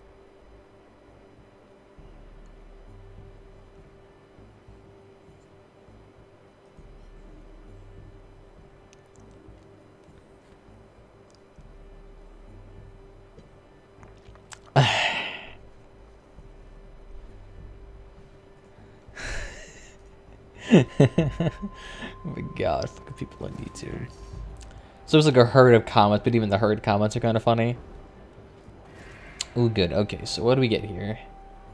Corruption's still going up, so that's kind of nice. It's heading. I can get it down to about 4.3%. So that isn't too bad. The issue is that would take us too long, so I'm skipping out of town.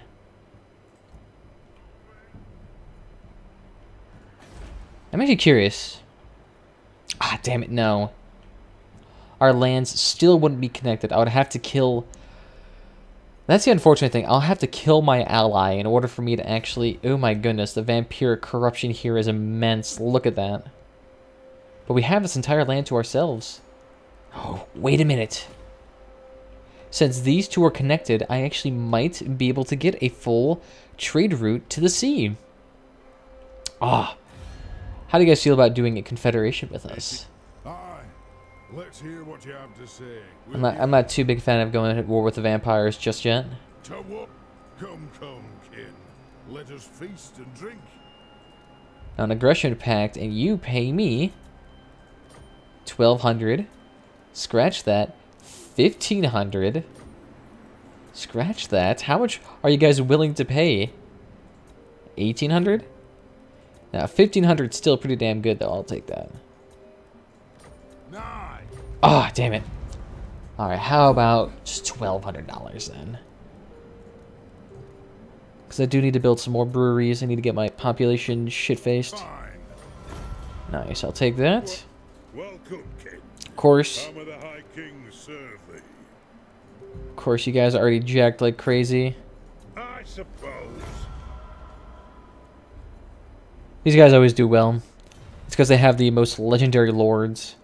Especially ones that give you a shitload of, I would say, cost reduction all the time. So it's kind of unfortunate. So now we have 4 grand. Nice. Corruption's going down here too, so that's going to help out quite nicely. And we still have the inspired populace. You know, I could get a lord temporarily. Just have him go around, collect treasures, and then come back. I wouldn't mind that.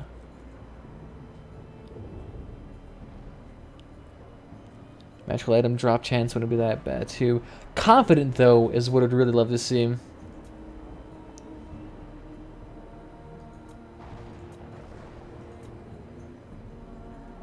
What I'd actually love to see with you is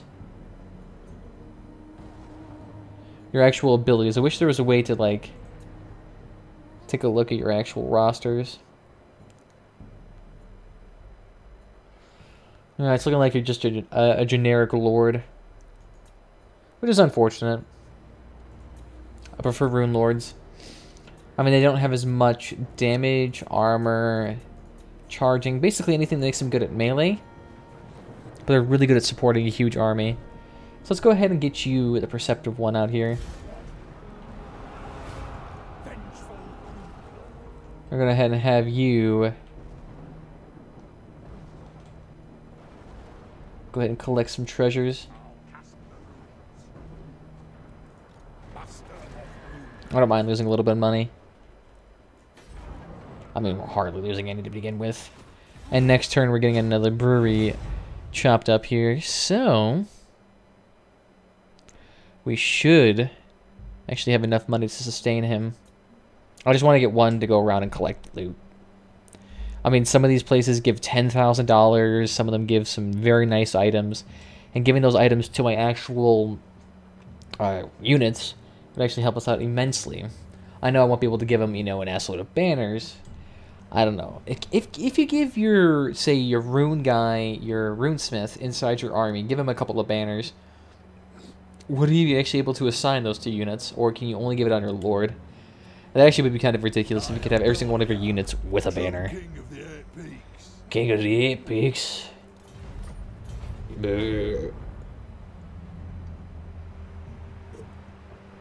Ah, fuck. We're good. And it looks like the Savage Orcs are pushing a little bit farther back than I would appreciate, but I think we'll be okay.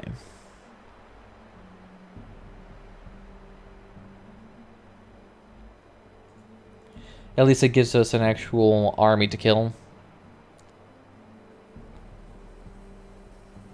Let's go, Javette Quinty. Ah, yes, there we go.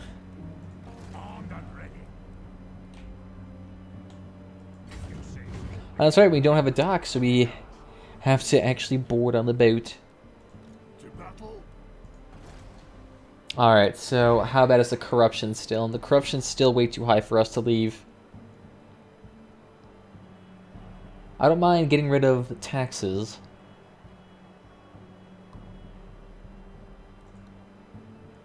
I guess it was plus 15.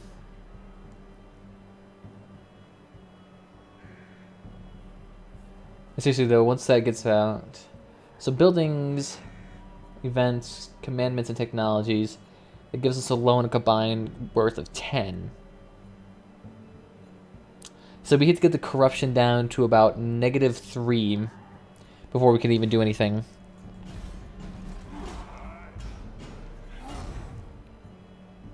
So we have to be there for a long time. Ay, ay, ay.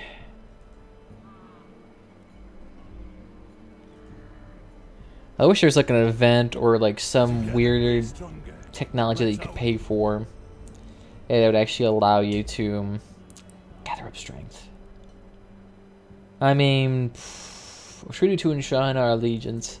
Sure, we can do that. Just pay me $5,000. If they actually did pay for that, I wouldn't mind.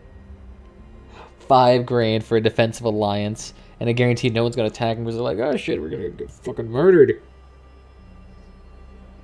At the same time, maybe the vampires would get a little bit testy. I wouldn't be surprised. Am I...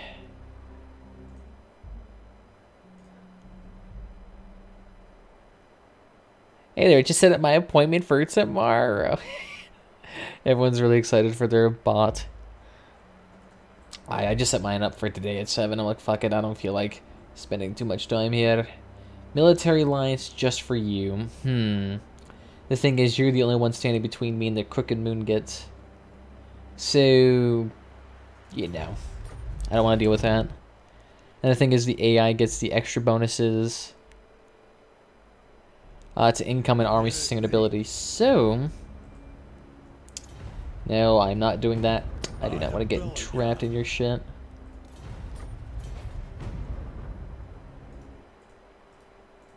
As you can see, the Wood Elf factions are already pretty damn testy.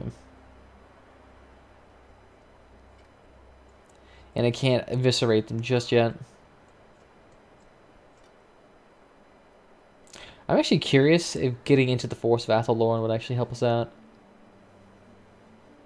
Because they're just concerned about preserving their home, but if I take it from them, what would they actually do? I wonder if actually we get unique buildings if we go in there, like those wine buildings.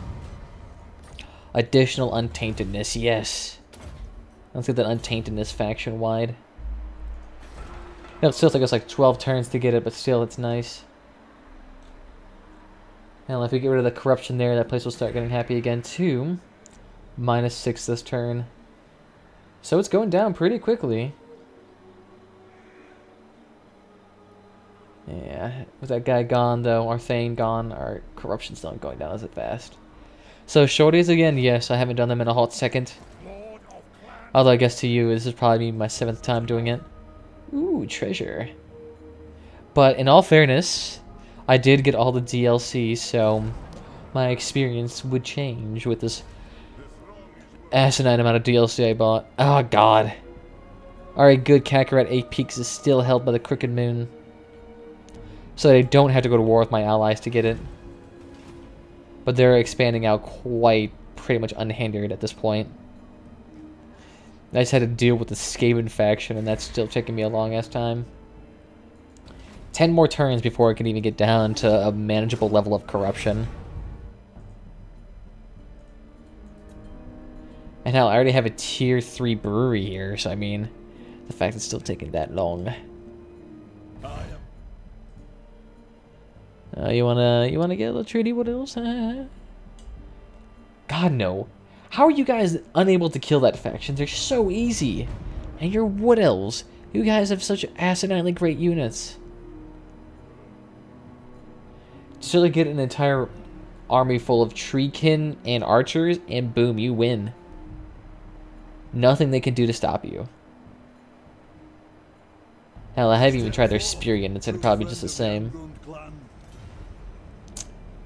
Defensive alliance. You're all at war with the Greenskins for some asinine reason. You're also more powerful than me. I'd actually prefer if you guys get weakened a little bit so I can actually absorb you. Come into my skin. So they fail hard. Yeah, I mean, the Wood Elves beyond this point should have actually managed to expand out. I mean, if they did a confederation, they would be okay. The issue is that they're all basically at the same power level. God damn it! The Crooked Moon are back yet again. You asshats. Well, the thing is, they can't do any damage to us. They seriously went through 7 territories of dwarf to get to me.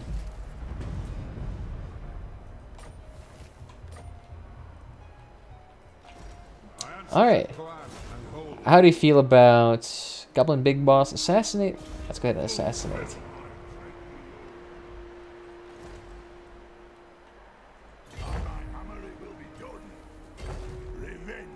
Minus $700. That's lovely. And that area is getting pissed. So we're going to reduce our income even more. Oh boy. Where did our money go? Oh god. Look at that. Minus $800 per turn. I cannot do this for very long. At least he managed to actually get rid of that assaulting unit. So I guess I get public order spreading. Keep them happy. Ooh, good you're doing that. Okay. Ooh, and this would be nice. The minus upkeep for all the bolt throwers, grudge throwers, all of them. Across the entire faction. Oh, it's beautiful. You seriously only have 12 units, too. You cannot even begin to assault my keep. Thinking about it, you'll die. Oh, wait, shit. Oh, wait, hey, at least he got treasure. Good. 5 grand. Beautiful. We're short on money. We're constantly short of everything. Alright. How has Grunty Mingle been still there for ages? In fact, they're probably going to have another raiding convoy coming through there soon. My god. The fact they haven't actually managed to take it is beyond me. They have the Talia, the other factions, both of the Dwarven mega armies there killing each other. Oh, you want me to pay you for military alliance? I'm the one here with an asinine amount of money. There we go. The 5 grand is going to allow us to sustain us for a little bit more.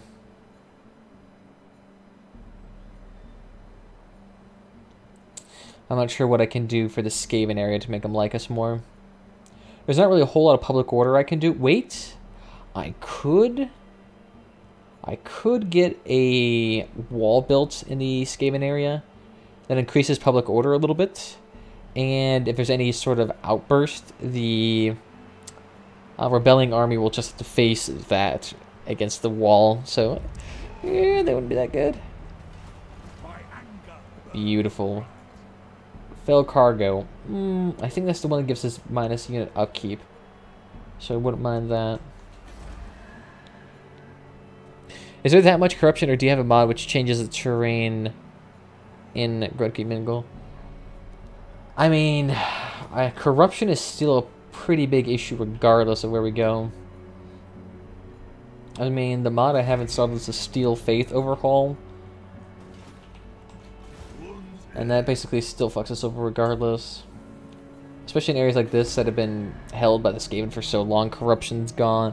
The Vampire faction area to the north is actually spreading south quite a bit. I mean, these areas have 40 corruption, 50 corruption, 50 corruption. They have some pretty high damn numbers here.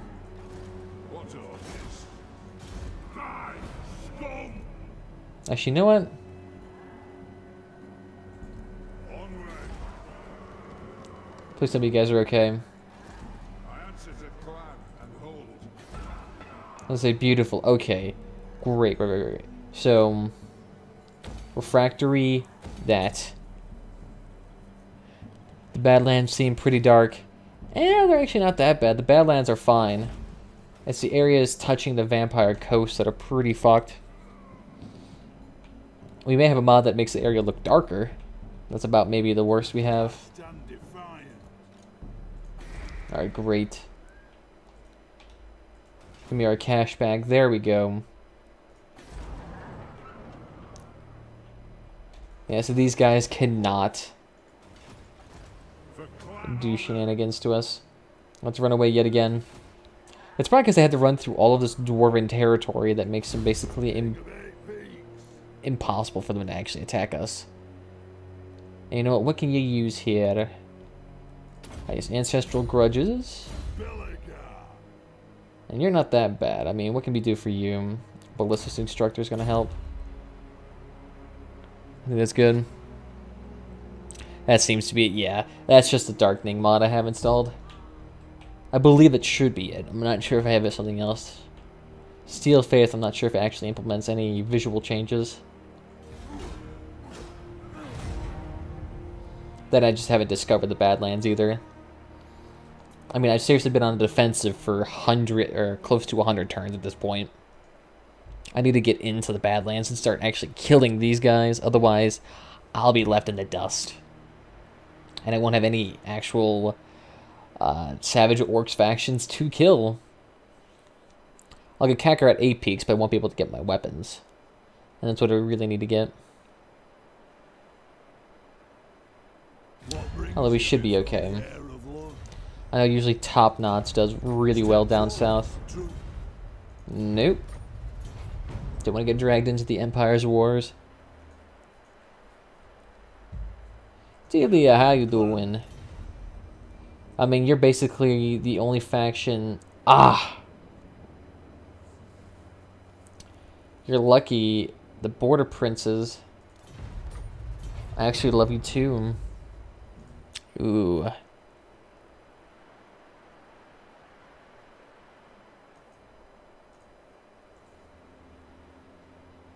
So the thing is, if I go to war with Telia to get that one coastline back, so that I can actually have a nice port and a way for us to connect the Skaven Empire, so the income can actually be shared, I'll have to go to war with the Border Princesses, who control quite a bit of the army down south.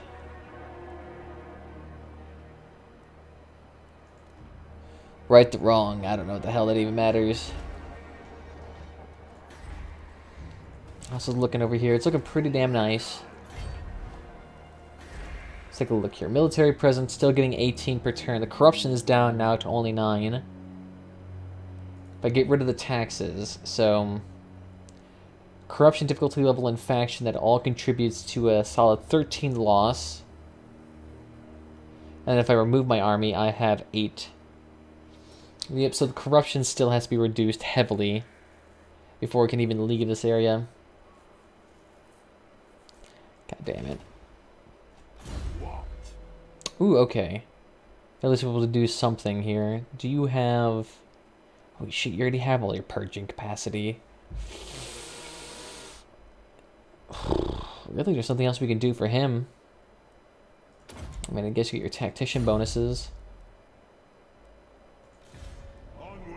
And actually, you know what? Let's have you come back down here. You can sit here, squat on this land, keep it nice and happy. He has untainted bonuses plus other shenanigans to help us out.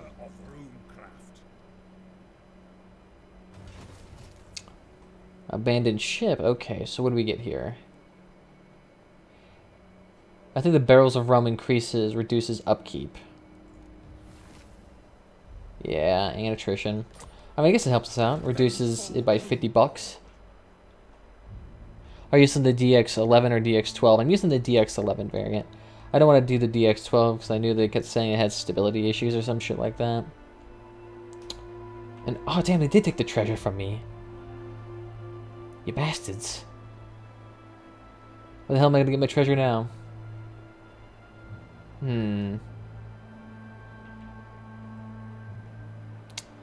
guess it doesn't really matter what we do up here.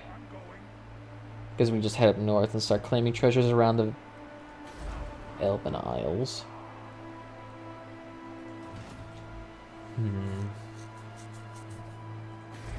But then I'm not sure if my computer can handle the DX12 variant. It might give us some reduced frames. I mean, already I'm at 30. And on top of that, I'm also streaming as well as recording as well as just playing the game at high settings. So, I mean, everything's working against me right now to just screw over my video settings. Ah, the Dwarf Pirate. The other one is in existence. The lone Rune Lord. Able to cast a glorious amount of armor for himself while out being in the middle of fucking nowhere. And you know what? Let's go ahead and jack this guy up. Next turn, we can actually probably put in a barley field here, and I would love that. If we can get a barley field in here. Get that increased casualty replenishment rate. Ooh, and how about a confederation with these weakling dwarves right here? They only have one base left. They can't expand.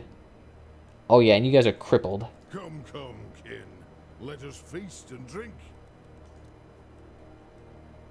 All right. You guys should really join us. Yeah. And what can the dawi do? I think if we start surrounding him, he'll have to be, like, forced to join us. Let's try that. I mean, this area, how you guys doing? We'll go ahead and wait next turn, and then we'll skedaddle on out. Let's see. Yeah, the pot's already good. He's good. Let's take a look at you here. Details. Yeah, he's got the untaintedness. I actually would love for you to get more untaintedness, to be honest. Just have him take all 3 of them. I mean, he could do it. He would make the area nice and actually, how would I say, usable. And go ahead and take it. Beautiful. So you take that, he'll go down south, cleanse the land a little bit more. And that should allow us to actually leave the area successfully. Although we'll actually need to really book it to the next area. Otherwise, we're going to lose $700 per turn. That's a lot of money gone. His Crooked Moon up here we could probably get rid of pretty quickly. I would like to get rid of them for 1. But 2, if we actually, if the 6 we get rid of them, we get another secure province for ourselves. And probably a decent trade route too with at least some of the Wood Elf factions, maybe with the Reeklings, although I'm probably guessing the Wiseland have all this area to themselves at this point. They're moving their way up there, but it looks like they're... I mean, these two have been back and forth doing nothing to each other for ages.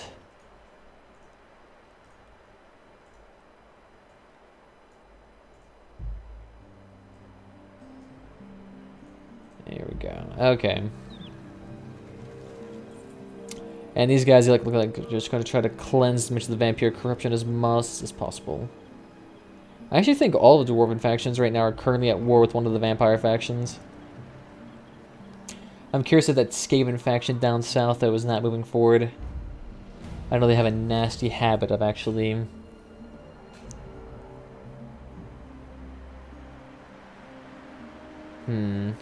Let's keep it to ourselves. I feel like if we give Whistland some actual technology, they might use it against us. And I actually wonder if that gives them like an actual combat bonus if we do. I'm not terribly keen on giving potential enemies access to flaming weapons. Although to be fair, flaming weapons would not help them at all. That probably would actually help us out in any case, since flaming weapons would cauterize any wound instantly, basically making them less combat effective, since half the damage potential of like bladed weapons is the fact that you can actually cause someone to bleed over time and slowly die. Alright. What the hell are you guys doing?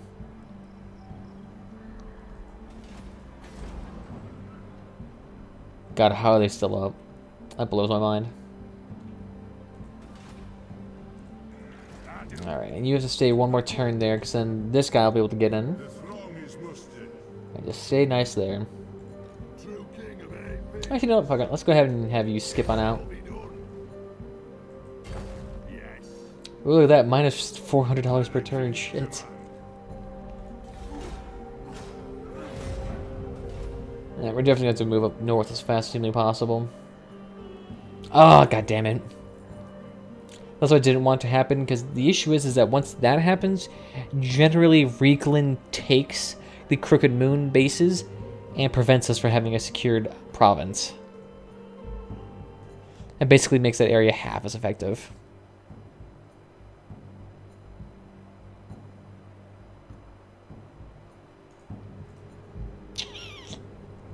Oh yeah, you can have that. All you gotta do is pay us more than that. Actually, you know what? I'm gonna be walking around with loose pockets for a hot second, so join your war for no compensation? Eat my ass.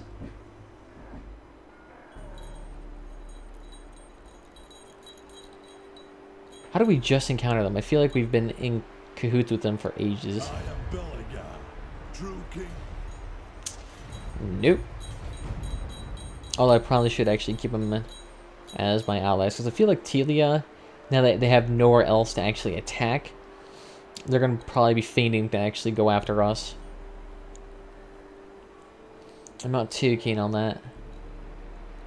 Oh good, look at that. Only -4 public order, which our thing should be actually able to quell pretty easily. Oh, if only Telia wasn't here, we'd actually be able to open up a trade route with you too. Well, with all the other factions up north. Alright, beautiful. These guys need to head up north as quickly as possible. Reikland looks like it's not going to be able to go in there for a hot second. We should actually be able to kill him too. God, my FPS is dying.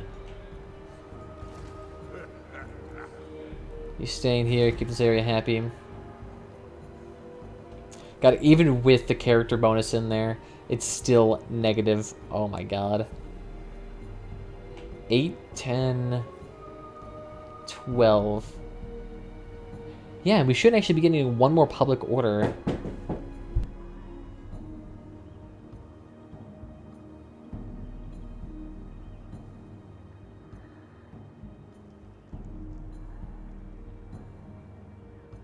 The thing is that we should have enough public order to actually stabilize this region. Maybe it's just for this one turn, they're all pissed. Fine. BS hats. So the area is actually going to be able to be stabilized for once. That's beautiful. Beautiful. Fell cargo again, goddammit. We need Skull Island. Oh, there we go. Beautiful. And Escape and Corruption is going down too, so hopefully it goes down far enough for us to actually grow in some fashion. God, minus $400. Does bankruptcy instantly take effect when you can't pay your troops successfully for one turn? God.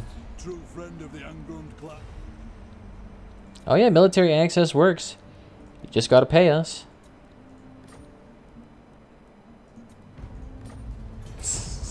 How are you guys even weak? You've been at war with the Crooked Moon north of you for ages, and you have beyond a more capable army of actually attacking them. God. These guys are going to expand so fucking much. Now they have basically their entire northern province to go to war with. Bankruptcy is more than attrition. Oh, bankruptcy is just attrition? Oh. Hell, I'm not worried about that then. As long as I can intimidate the absolute living hell out of my guys, we're good.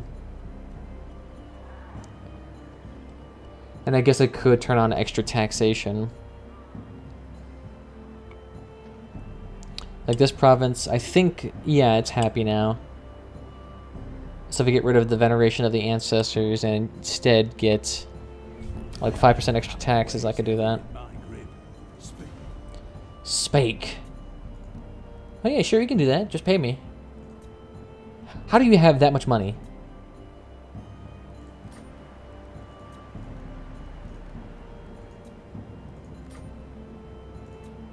I can ask for $1,000. These people are apparently making a lot of money. Hard attrition everywhere, no immunity against it. I see. Well, let's see. Now that we actually have this area nice and stabilized. This area is nice and stabilized, and it's actually getting happy on its own end, so good on them. Yeah, look at that. Corruption's going down pretty steadily.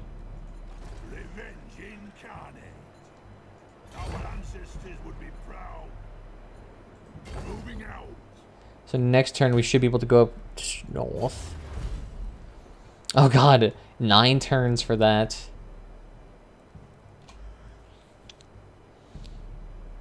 Oh, you know what? Oaths of Loyalty, let's do that. Oaths of Loyalty, what am I smoking? Let's change that extra taxation so we should be okay for next turn. These guys get military access for us, but I mean they're still kind of pinched in. How are you guys producing over $1,000? They must have an asinine amount of trade agreements sustaining them.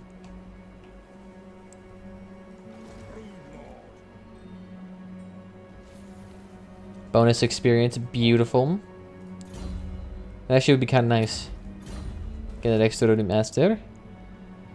Only the Bretonians have it harder when they crush their peasant limit. Oh yeah, isn't that where like they start taxing their local population too much and they start suffering tax penalties and all that? I don't know, I never really did a whole bunch with the Bretonian factions, mostly because that whole system they had was fairly emaciated. But it was kind of interesting. God, I have a bunch of notifications from YouTube on my phone right now, and I'm kind of terrified to see what shitstorm I caused on there. Because for some reason I was looking on a Linus Tech Tip video where they were talking about net neutrality, and usually I see a overwhelming support in favor of net neutrality because obviously this is the internet and everybody on here would like to see the internet be as high quality as possible. But yet for some reason on an LTT video, a environment where they have a bunch of people who are more technology savvy and conscious, and yet there's a bunch of support for the ISPs, or rather I can say those who are against net neutrality. And it just seems so weird. Mostly because most of the comments in favor, or against, I should say, against net neutrality were very inarticulate. They're mostly just saying, oh, random bits of, like, jargon, really, I guess what I'm going to describe it as. Or they were just saying, fuck net neutrality. What was the other one I saw? Goddamn retarded liberals trying to take away my internet freedom. Or some other weird shit like that. As if it came straight from like Fox and Friends. Like Infowars maybe. I really don't understand it. Which is strange because LTT's audience is generally like super supportive of it, so it's like a strange demographic shift from one video to another. I'm not sure what that's caused by. Although I do have a theory that I'm thinking it's Comcast buying up a lot of bots to inflate the support against net neutrality, because one of their tweets where they were promoting an asinine amount on Twitter that was basically saying we're against net neutrality, here's the reasons why, although they were being very loosey-goosey about the whole fucking thing and very evasive, then they just like randomly over the course of a day shot up to about 10,000 favorites, you know, as a sign of saying, oh, we got an outpouring of support for this thing. Maybe also third parties. I mean, they could just say it was third parties, but I guarantee you it was something else. Not as sinister, but they're definitely buying up likes to make it seem like they're not doing shady shit. I mean, it wouldn't be the first time companies try to make themselves seem more liked than they are. I mean, with the last time that neutrality became an issue during the Obama administration, they did something similar where they flooded the FCC website with bots against net neutrality and made it look like it was a lot more half and half. Although independent sites found that 95% of non-bots and unique users all were in favor of net neutrality. So independent sites found that, you know, the vast, overwhelming 95% majority were supportive of it. And yet even then, the FCC chairman at the time was like, oh, well, it seems that it's very divided on this topic. No, it's not. It's very heavily clear to like 99% of people that they want net neutrality to stay the same it was. I haven't seen really a whole bunch of support for the opposite. And let's go ahead and get that barley field up. Get some alcohol. I want to make this place nice and happy. Thank you for that extra bit of taxes.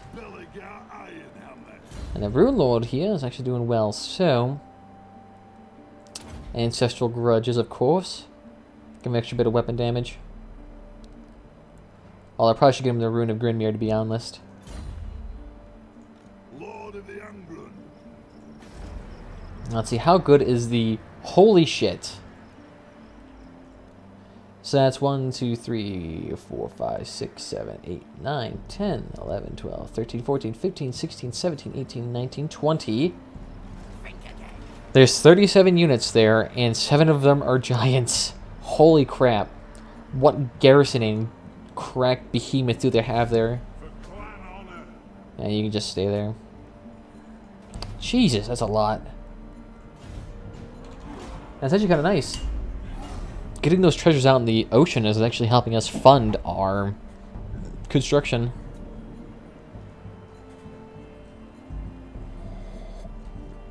Oh shit, there's food downstairs as well. Haven't eaten today. I think I've eaten. The thing is, I've been drinking a lot of soda out of the stein that I got from a German village. So, I've like no appetite throughout this entire day.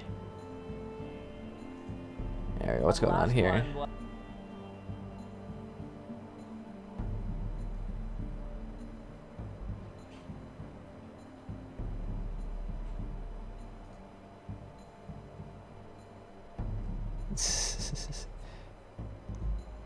It's strange how all these videos from like 5 years, 3 years ago about net neutrality are all becoming relevant again. It seems strange that for some reason that's being attacked in this current administration. I'm not sure why. Although I guess it does line up with ideals pretty much spot for spot.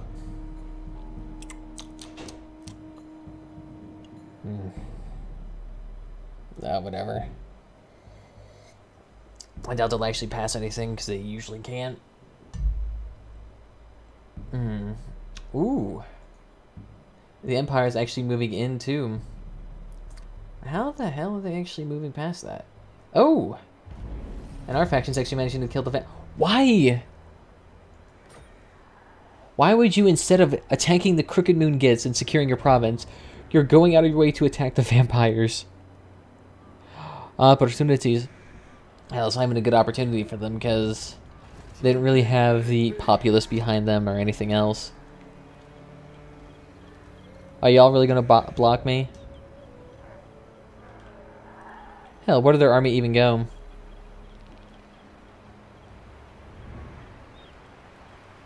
You have my hammer.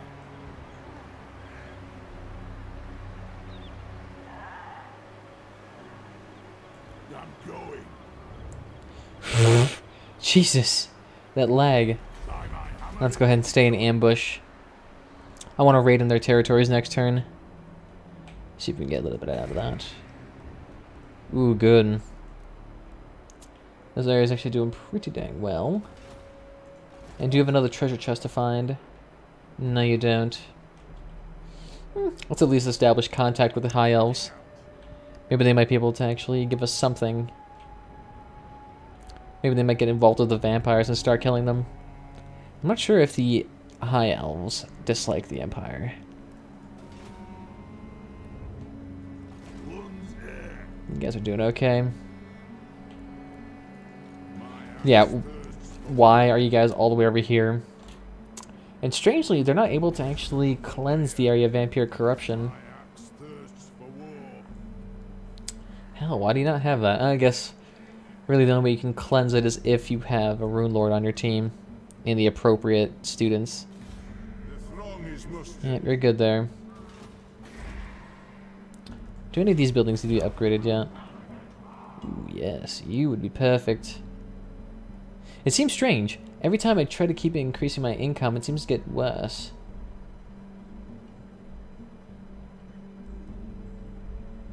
And I do like how it gives us an extra garrison for quarrelers.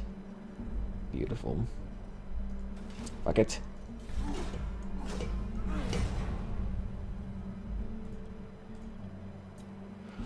Okay, since that faction... at least he failed to block my army.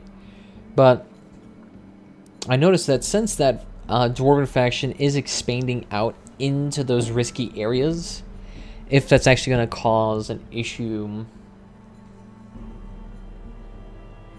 with regards to me actually getting a proper confederation, since now they're actually increasing their military strength and they're on the upbeat in this situation, they technically would have no reason to join me.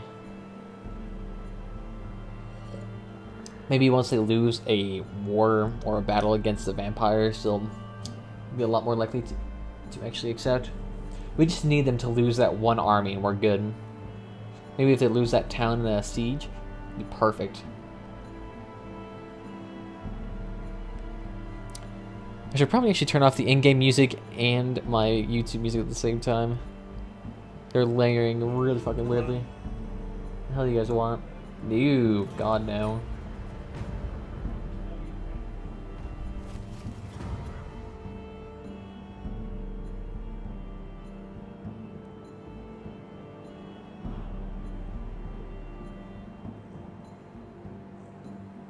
The strange thing is I haven't seen a Chaos Invasion in ages.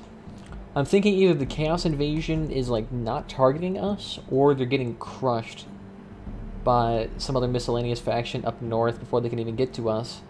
Because I believe the Steel Faith Overhaul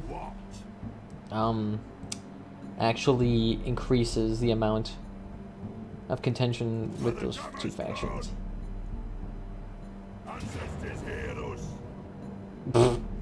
Okay. Yeah, fuck it. We'll just go ahead and continue sieging next turn. Which turn is it? It is turn 69. Actually, let me take a look at this. Is it really that obscured? It is obscured. Okay. Let me see. How can I fix that? Oh yeah, this is the chat. I'm actually curious as to what that is. But let's move this over here. Properties. Yeah, that's fine. 1 second. Flip horizontally.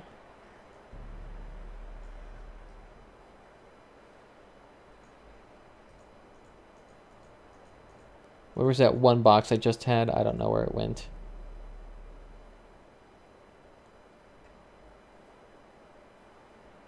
But it should look better now. We flipped it over.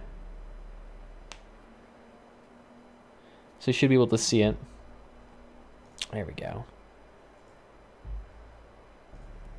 There we go. Been meaning to fix that. I'm gonna go ahead and just wait here since those towers only cost us 1 turn to make. Ooh, good, the corruption's still going on. Usually it stops at 30. Now it looks like it's able to go down to 7%. Okay. That's good. As soon as we get that below 10, we should be able to tax that area again. We're actually getting close to actually making it taxable soon enough.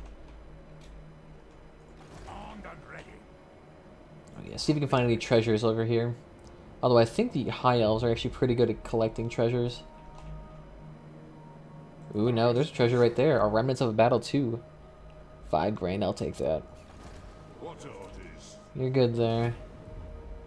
And next turn, that'll be ours. 17 turns before the castle concedes to us. I actually wonder if it's even... Oh, while the garrison's actually attacking us? Interesting, I didn't know a garrison could do that. That garrison, though, was really jacked. I mean, the amount of giants they have is stupid. Although, the giants actually may not be able to do much to us, since we have a rune lord that just increases the resistance so much. They probably won't be able to do much. No, I've seen them, or rather I should see the like text that says chaos stirs. So that also may be one thing. I'm just thinking they're just getting attacked by other factions. Or they're not like directly aiming for us for once.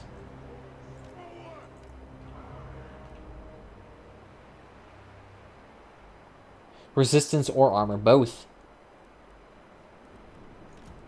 This one, it's hit points. This one's for armor, this one's for 25% damage resistance. He also has the Helm of Discord, and he has the Tormentor Sword. So both of those reduce damage and defense by a lot. Let's go ahead and mix these up. I don't want these guys just to be purely on these fringes. There we go.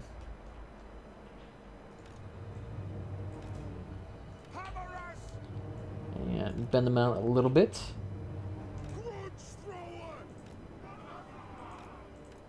Poke them out a little bit. There we go.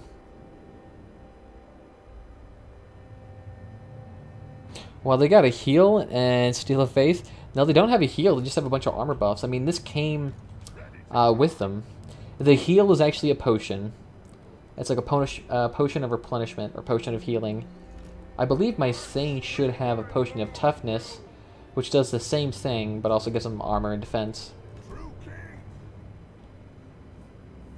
Also, the Grumbling Guard is awesome. I'm actually not sure what the Grumbling passive does. What does it actually do? Restrained for the great agent's pure courage and the length of their facial hair, Longbeards have an encouraging effect on allies, should a lord be absent. Oh, okay. That's kind of nice. I mean, I probably can't use the old Grumblers passive, mostly because I have so many lords in my army. Alright.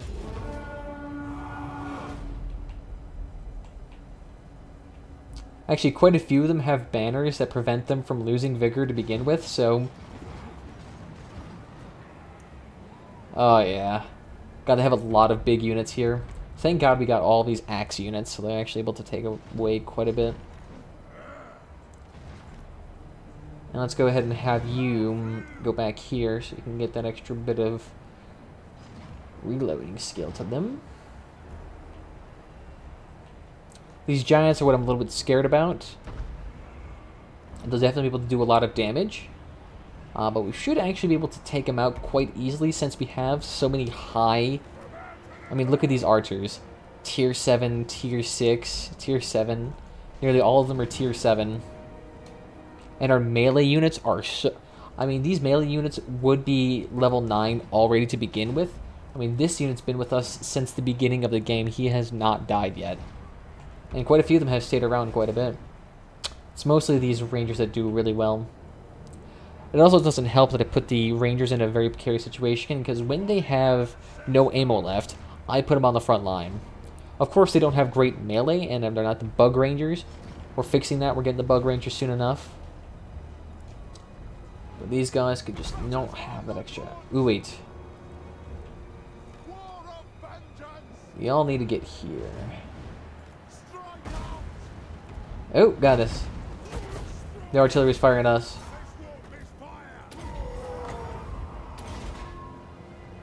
Y'all need to take them out right now. They ready to get the ring gritty.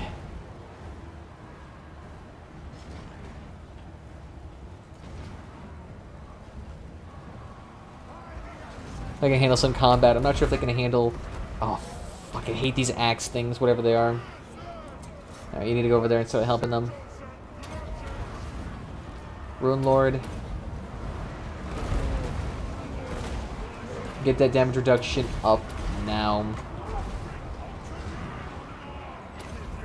Ring, burn them all. Take him out. I hate those whirling axes. This thing's so cheap.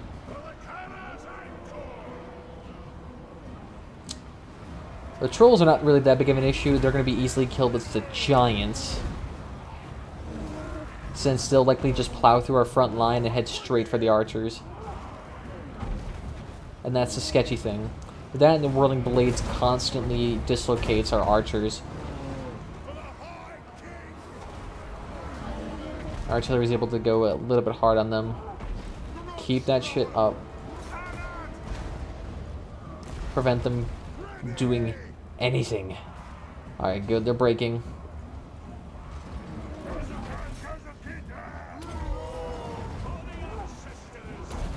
Get that extra bit of armor up.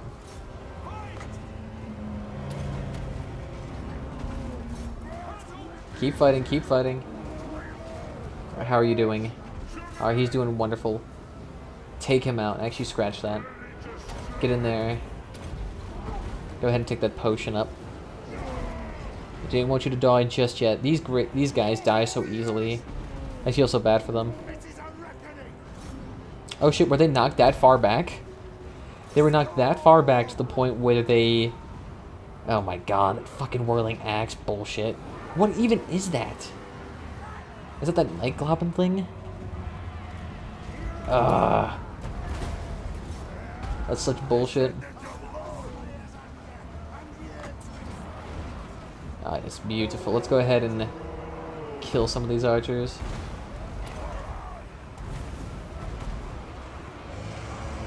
Beautiful. Take him out. Get that Helm of Discord up. Beautiful. Extra melee armor. There we go. Keep it up.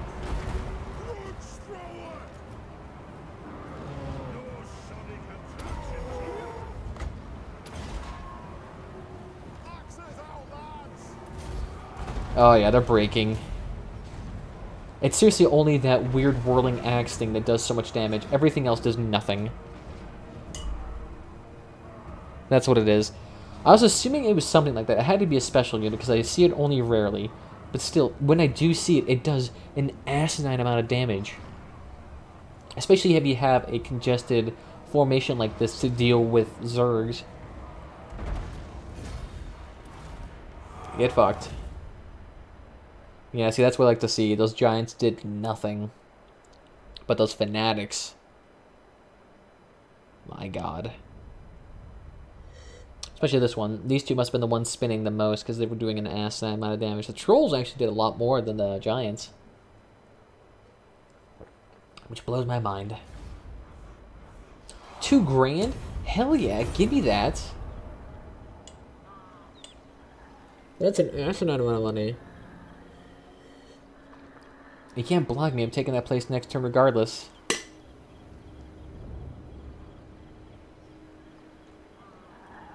I could engage farther away. The issue is then that gives them the advantage because then their archers can be on top of my front line, but I can't counterattack the archers. And then I have to force use my artillery on their archers. The issue is that then that gives them free range for their artillery. So unless I do this congested formation, I basically give the advantage to either their artillery or to their archers. That is assuming they don't fuck up and like accidentally over, I would say, expose their artillery or their archers. If they do that, then I can actually put my archers farther back. Assuming I remember to do that. It's also another thing I have to remember. And that ain't easy, you're cheesy. How's that Scourge still here? Failure, failure. Beautiful. Do the archers have armor piercing in Steel of Faith? I don't believe so, but I'll have to double check on that.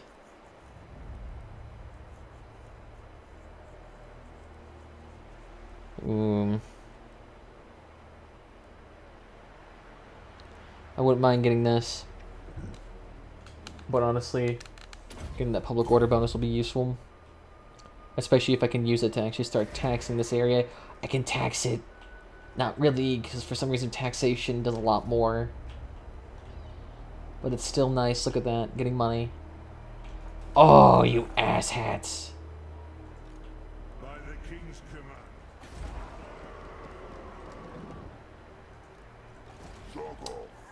12 highly damaged units. Onwards. Alright. Y'all are good for a hot second. I need to go assault him. Punish the grudge makers. Why the fuck is he here? I mean, not to doubt his abilities or anything like that. The issue is that you seriously don't have the troop numbers to assault these keeps. You don't. You will die if you even attempt it. Breathe at it the wrong way and you're dead. Might as well upgrade that. Ooh, and he's already leveled up again too, so... I guess maybe get the Seared Veteran. Getting Deadeye wouldn't be that bad. Extra artillery range though. Can do shit against heavily armored units or the Dwarves, yeah. Although their axes do pretty much everything else. Oh yeah, we got the siege ladders for us, so we got this.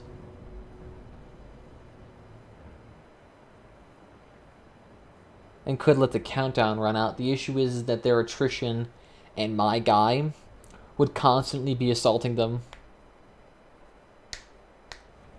I mean, they'd run out of units before that would even happen. Well, of course, it's all the way in the back, too. Yes! Kill us! Barracks ready! Dorigan!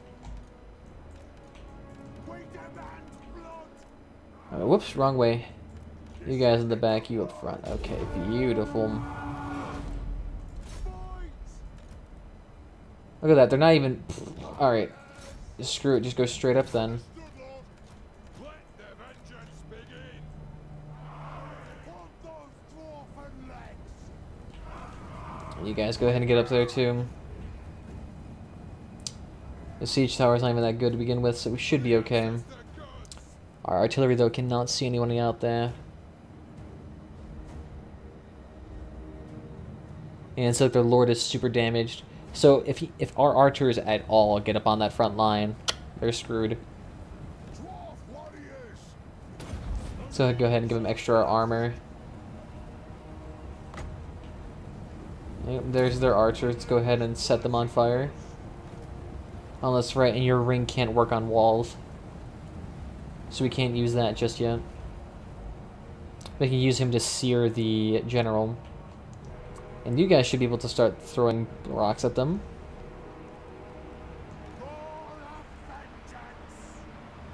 Oh, there we go. For some reason they weren't actually firing.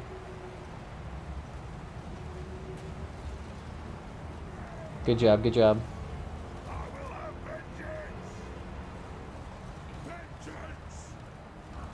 Get in here, I'll set up the extra rune ability. I'll give you all some damage resistance.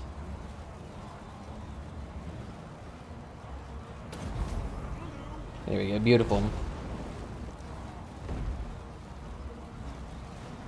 Just because of their looks. That actually would be kind of cool to see if we can actually have these as units themselves, like modified versions of them. So say these siege towers become like long-range artillery. That's super tough, super hard to kill, has extra ammunition and all that storage, and really high melee defense due to it being, you know, a fucking siege tower. But something like that would be really sweet to see.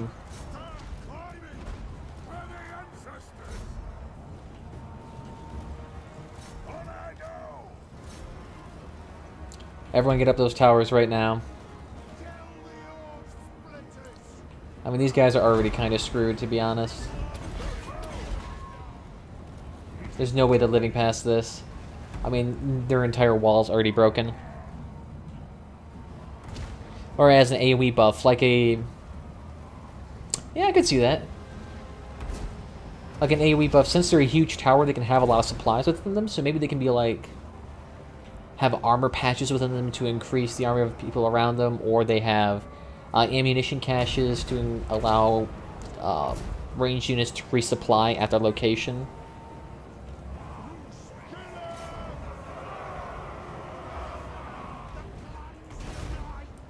Alright, everyone get up there.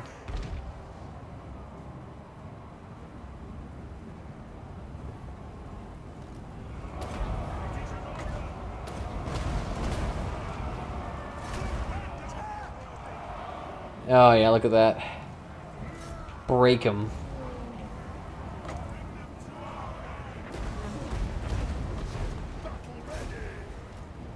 Yeah, they're gone. Stop firing at us, artillery. Or inspire the dwarves in the vicinity of the better building. Yeah, that could be a nice little thing. I'm not sure if leadership bonuses would be terribly useful for them, though. And for these towers, they wouldn't move very fast, so have them be actual leadership bonuses would be work only overly for archers.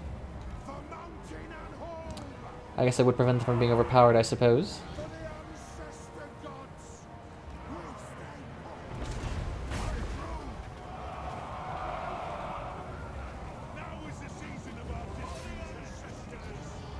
They have it. There's no way they're going to lose at this point.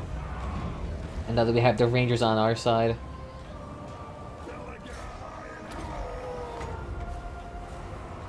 Now go ahead and activate his Mega ability. We should be able to kill him now. Let's go ahead and have you take that point. Looks like somebody's actually guarding that wall. That unit's gone. Beautiful. Alright, get ready, the units. Take that wall.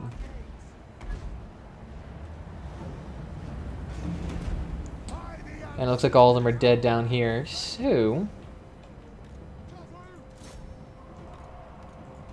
let's take it.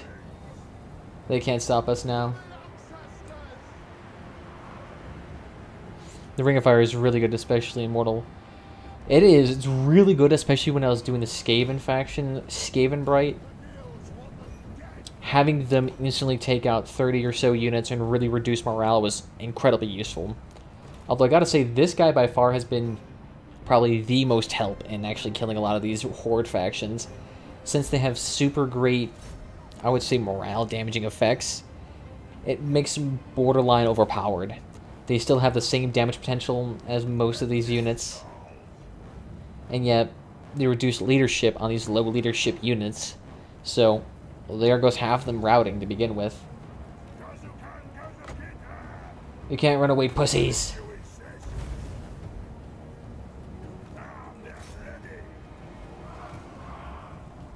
You can be on fire for so long. Oh, they're going to try to take out our missile infantry. That's adorable.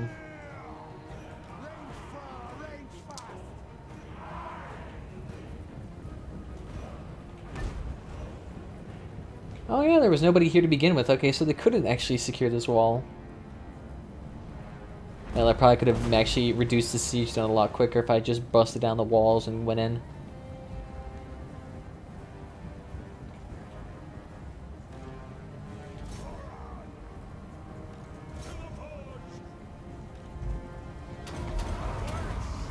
Now let's go ahead and heal yourself up too, Ruined Lord. Beautiful. Oh, yeah, that's super nice since they have such high speed. They can instantly take point. Of course, I'd better win this. How did I lose 71? Oh, it's probably all that sieging equipment. Actually, no, wait. Do they count damaged units as losses? I mean, I can get them in like 2 seconds. Ooh, shit. Looks like I'm getting ready. For those of you who don't know, I'm actually planning on getting this new bot for Twitch that actually basically turns Twitch into like an RPG type of game. And hell yeah, we're taking this place. What was I gonna say? But I'm basically trying to get this bot that turns Twitch chat into an RPG so I can do raids, gamble, assassinate other people, other weird goofy shenanigans like that. But I need to have a training seminar before they allow me to have access to this thing. And I'm in the beta testers club, whatever the fuck that's supposed to mean. And I'm assigned to actually have a little meetup at 7 p.m. So that should be kind of funny. I'm curious if I'm actually going to get, like, screamed at in here soon enough. Oh, whatever. Or they won't do a whole bunch. Ooh, nice. Oh, that's right, since you basically resist every single type of attack against you. Ooh. This already has the buildings ready for a slaying unit. Nice. Ooh, the furs would be beautiful to have, especially for trading. Oh, I could actually get some money. And having the alcohol right off the bat is going to really help. Fuck it, let's get the furs. Why not? I'm not sure if we really have any use for having all these slayers. I'll take it. How do you guys feel about joining us now? Let's hear what you have to say. Nah, technically they're... Damn it, they're technically still stronger than us, so they can actually potentially kill us, even though if I went to war with them, I would kill them instantly. Ah, you bastards. Slayers are kind of cool since they got cheaper. Let's just take a look here. Are these units cheaper? I mean, they're still close to $400 per turn. Although, to be fair, I really can't complain about having expensive units when I have this unit right here that costs nearly double 2 Slayer units. Although, to be fair, both of these hammer units alone comprise over $1,000 worth of upkeep between the two of them. Although they really don't get damaged at all. Ah, damn it. Okay, how's my other lord looking? Pirates. Did you find me some great booty? Ooh, Lothar looks like it already did a bunch of Confederation. Fell cargo yet again. Ooh, duration greatly reduced power recharge rate. That wouldn't be too bad. I wish you could actually sell that, though. Yeah, so look at that. Lothar actually are kind of nice to us. Hello there. We are Dwarf, yes? How do you guys feel about us? Please tell me you guys like us. Ulf one's defender. Yeah, you guys don't mind us. Technology really helps out. Speak. And the Safari like us too. And the hammers hit like trains. The thing is that the hammer units are also, besides hitting like trains, are basically as armored as a train. They have, what, 120 armor base? With an assload of melee defense. So, I mean, besides archers really messing them up, they really cannot be killed. I mean, that's why they've been with us for over 70 turns. They're just basically borderline impossible to kill. Now, you know what? Let's go ahead and get Tactician again. Because our archers need that ammunition. It also helps that we give them extra bit of weapon damage and melee attack. So these guys right here, look at that. 55 melee attack, 58 weapon strength with armor piercing. And they have the magical attacks and sundering with them. Oh my god. In the Skaven faction, these guys alone took out like 300 people in one battle. Although these guys by far are bread and butter. They take out so many. They're at rank 9 already. They're beautiful. Swordmasters of Howith, they're basically the equivalent, although I'm not sure if the Swordmasters have armor sundering. At least they shouldn't, because swords don't do armor shredding abilities. That wouldn't make any sense. Let's take a look here. I have a meeting at 7 for Kevin. And he hasn't sent me an email, so I'm not sure if I'd, like, have to do anything. Yeah, it's today at 7 Pacific time.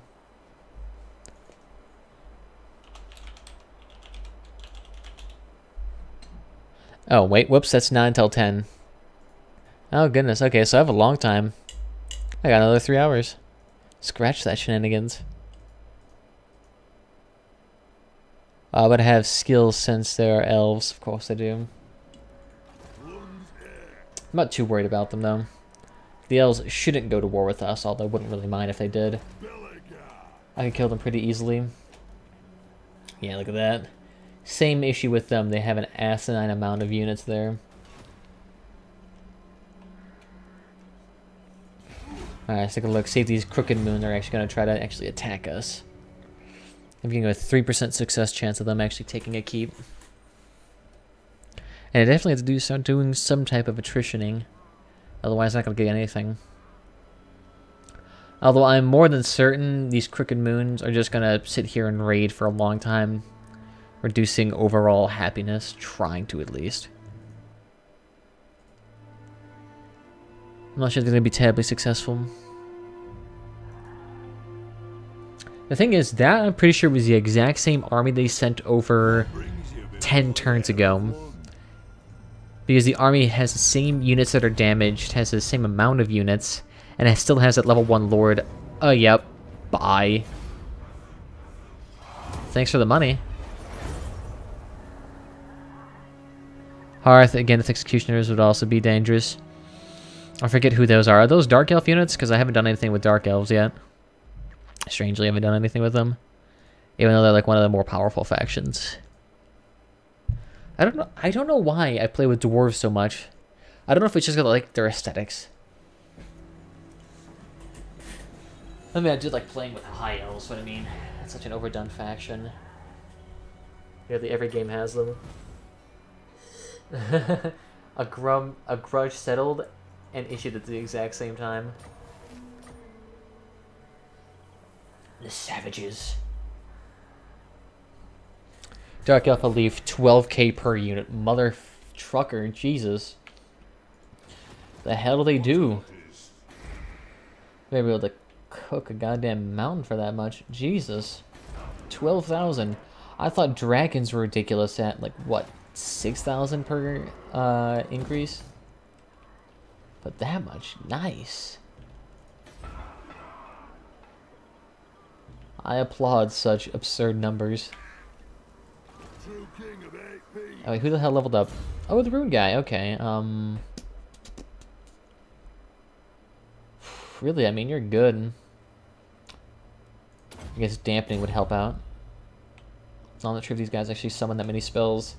So you need one more replenishment here, and then we can go. Oh, look, getting these slayers. That'd be nice. Or getting those cannon units would be beautiful too. Or those bug rangers. Same as the hammers. Okay, I was gonna say, if they were 12k for recruitment, I'm like, holy shit, those guys better be immortal. For basically costing as much as an entire army. Ah.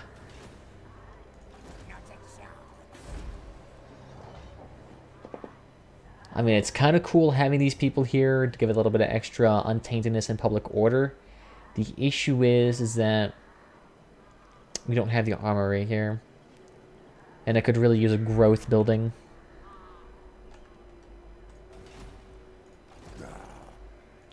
And there's no way they can win at that point. I mean, they're screwed.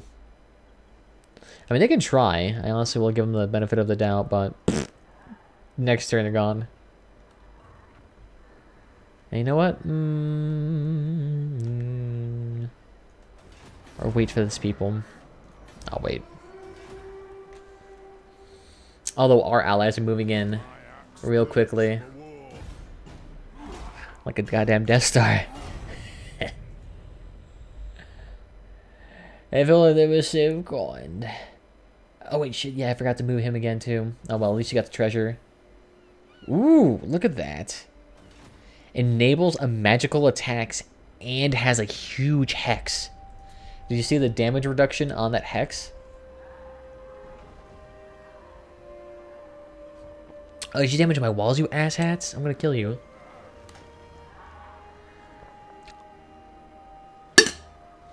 Or which will bring down the more slip down the Skaven did. Look at that. A lore reference I don't get because I'm an uneducated swine in this regard. I was actually looking at like one lore video a guy did based on like what lores and DLC we should potentially have in this future. And it was like a 20-minute video where he listed 17 different lords, and all of them unique in some fashion. I was like, holy shit. The actual depth to all of this seems ridiculous, but... I mean, considering the Warhammer has the magical setting like this one, and then the 40,000 series... The guy who ever had to do this had to be beyond creative more than JL Token. The Warstone Moon...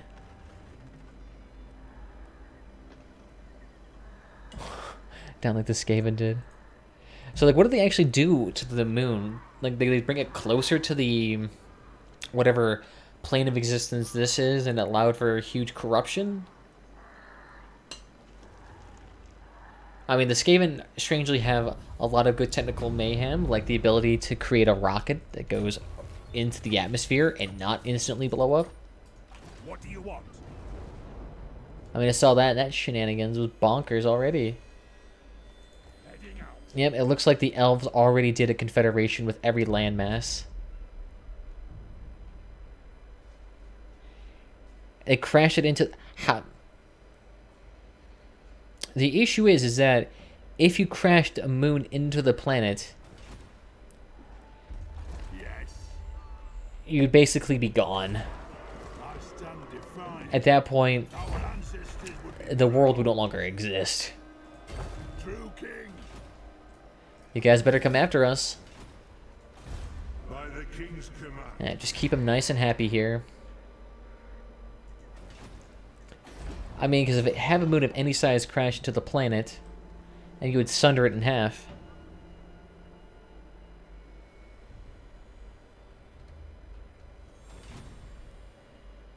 I wouldn't mind seeing that reenacted.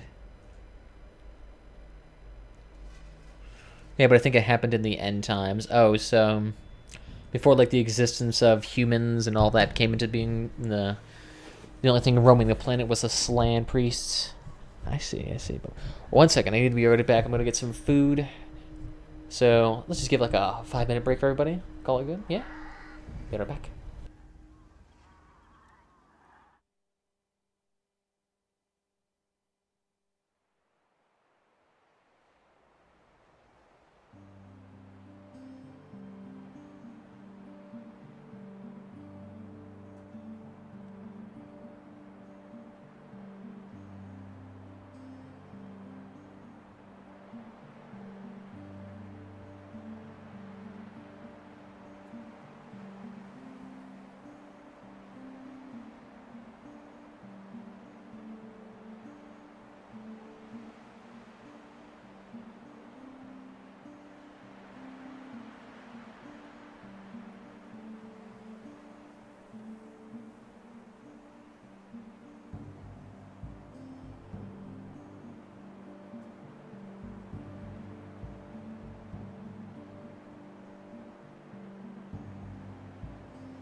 Alright, back.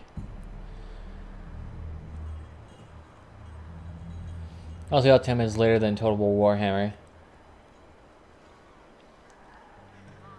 The metric ritual of the metrical rat people is so screw logic.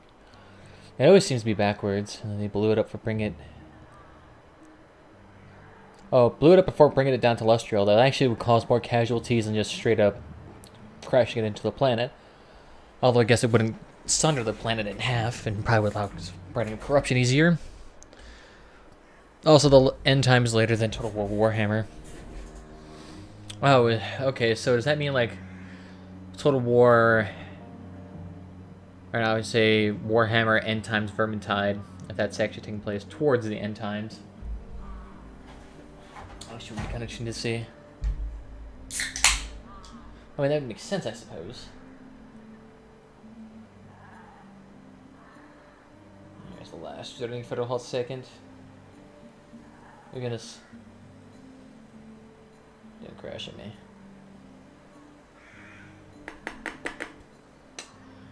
Alright. Is my microphone on? Yes, it is, I think. Hello? Yes. Alright, so I'm not sure what I was doing last turn. Did we end it? No, we're just here. Okay. So you stay there. And find us more treasures. Actually, take that next turn. I'm concerned that he might cause too much public order distress and might end up pissing this area off a little bit too much. Although considering we only have one grudge that's really screwing us over right now, I'm not too worried about it. I mean, regardless whether or not we actually fulfill that grudge, we're still going to have an unhappy populace. I mean, considering that this guy hasn't had this grudge filled close to decades, I'm not sure we just don't start off with that grudge immediately at 20.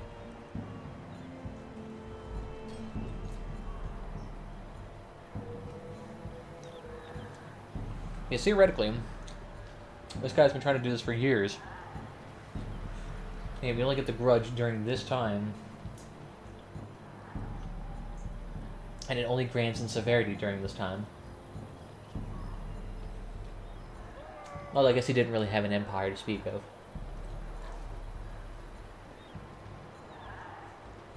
Now he's actually gained land back, I suppose, and now it's rightfully his. You guys better not take my goddamn fortress from me. Step forth, true friend of the ungrown clan. Or at least like actually having two provinces or two ports there, so we can actually build a barley field to actually allow us to grow this place area up a little bit more. So which factions have I tried? Okay, so let's see. I tried the Wood Elves, the High Elves, the Dwarves, the Lizard Men. I tried the Vampire factions for a hot second, didn't really like them. And I haven't done anything with the Skaven, Dark Elves, the Empire, the Beastmen. Although the Beastmen seem interesting. And we haven't done anything with the Chaos Warriors, which I just bought. I just bought the Chaos Warriors.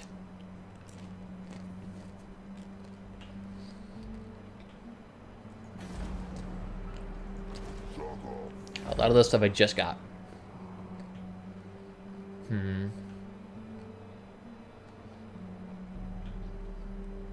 If only I can have my garrison come out here and, like, brutally murder him. It'd be, like, the only thing I need from him right now. We got 4 grand, but we need that barley field.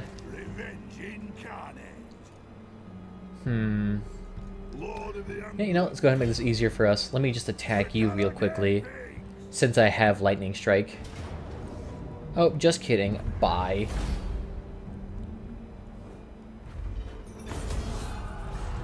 And it gives us extra melee defense bonus. Oh, and Skarsnik got out of his army. Oh, you idiot. You just screwed yourself over. Oh, look at that. No garrison! Boop!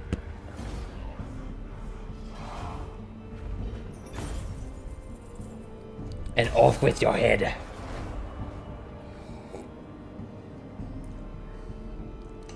Oh yeah, look at that. See, that was his biggest mistake right there. So now we basically have free range over his capital. Oh. The Beastmen are fun if they didn't bring a patch that can bring some down their units to 0 upkeep. Really? That's kind of ridiculous. That seems like that would pretty much make late game for them beyond easy. Oh, I'm not surprised they would do something like that. I imagine they have a community patch for that that actually fixes it.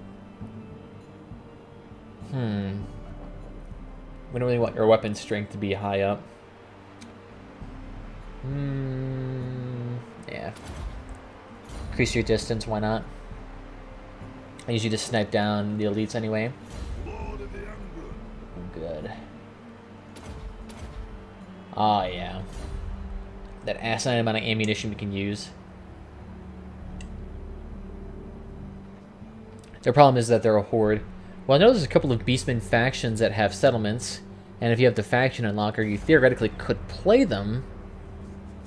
I'm not sure if that allows us to actually do anything with that, though. Oh, yes. And then one other lord, where are you at? Let's get that treasure and have you move north. I'm not sure if they've properly implemented the Beastmen in their settlement ways in order for you to actually, like, properly play them as that. I don't know. Since I bought the DLC, I probably could try it out to see if it works. Should I get the Sky Hammers? I wouldn't mind having an army of nothing but just about those Sky Bombers. I want to see if they'd actually be an effective army.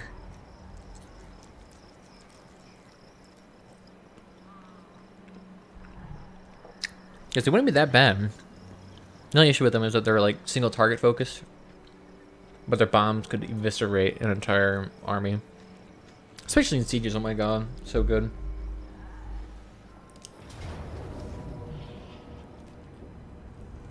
So you knew the little shit was going to do it too.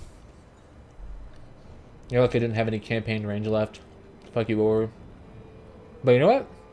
Since you're actually attacking me, this actually helps me out. Because I could snipe Snarskick and kill his little ass since he's borderline dead. I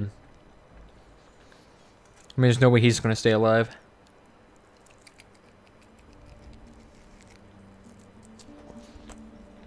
Especially now that we have our...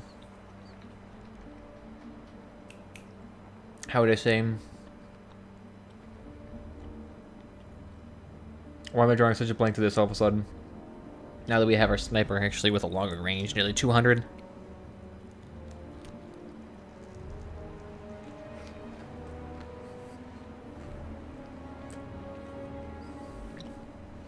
Not really. These guys really don't route at all. I think out my entire time, I've only had one situation where I've had any units route.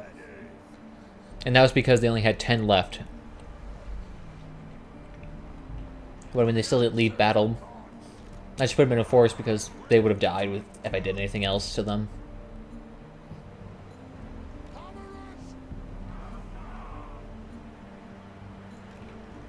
Now, you know what? We'll have you over here. Oh, the Gyro Bombers. Well, the thing is that you get to have a lord with them. So I would just have a very tough general. Like a Rune Lord. Have him there. And then just have him support the Gyro Bombers with like armor buffs. Maybe get an engineer for the extra ammunition. That's what I'm more thinking. And it's good that we got this land right here, so it's actually going to make it really easy to keep our lines nice and secure.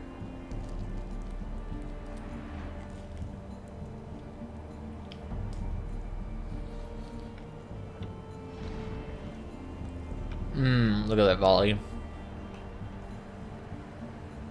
Bye-bye. Quarter of their HP gone already. I'm more concerned about the chariot units. Because those guys can easily plow through front lines like crazy. I don't know why.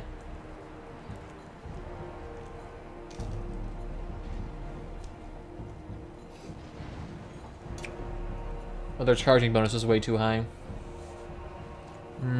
See, artillery, stop firing. As soon as I stop eating the pizza. I know, our archers got them. Oh yeah, evaporated. Big spiders, like... Are those special units, or can they summon an unlimited amount of them? Can you just have 19 Arachnaroks in your general? I actually want to see how effective that would be.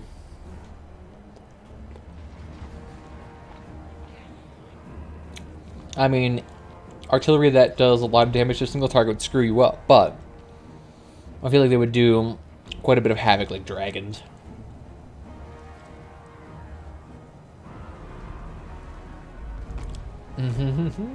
Run, little pussies, run! Alright, let's just have them continue on. If you guys are going to take this long to seriously do this.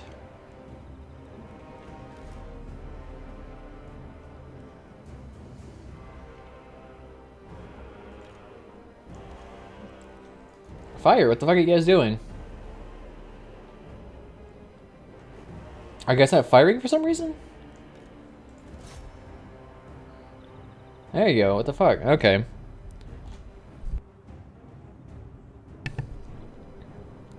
Stat mass, which is interacting with the defender's mass.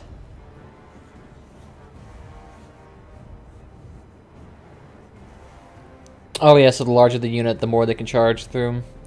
That makes sense. It also just seems to be kind of like a mistake a lot of the times. Oh, they're actually firing shots at us too. Okay, I see what it is. Here, I can play that game too. You want to try me, little peasants?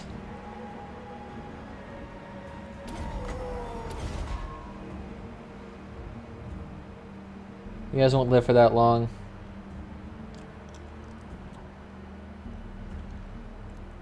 And the spider units are gone instantaneously. Interestingly, one of those fucking catapults. Even with outnumbering them 2 to 1, they're still here. Which are very devastating. I've seen the... Like, you mean the Minotaurs for the Beastmen factions? Like the special artillery ones? Those guys fuck people up. I mean, they're stupidly good.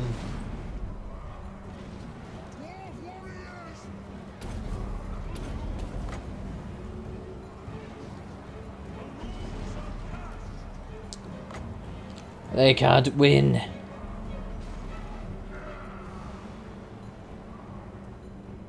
How are you guys able to do anything? Like, is any of your siege equipment even still usable?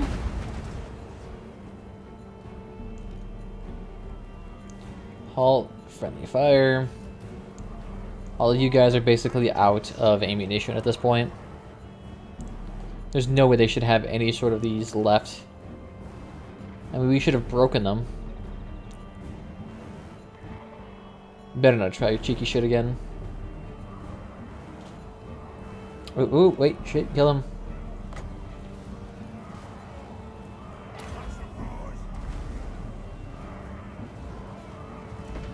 Oh yeah, that instantly enraged, and their giant's gone. Beautiful. The normal material is the backbone of many Beastmen armies. I mean, for the most part, it seems a lot of the Beast army units have an asinine amount of charging potential, because I always see them break through lines with ease for no reason.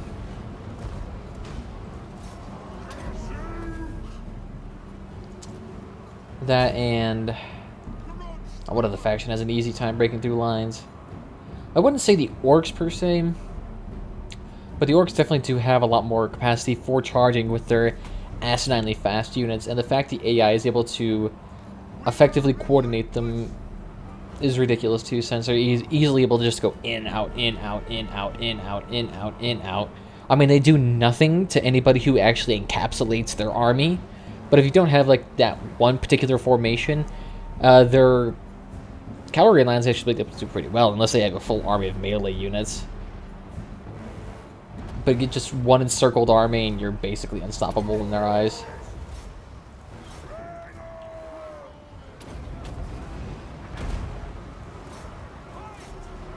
Take the mute.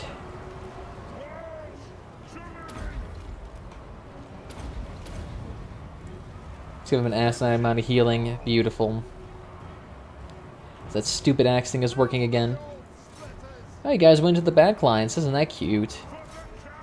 You only had one go back there, though. You guys are going to lose.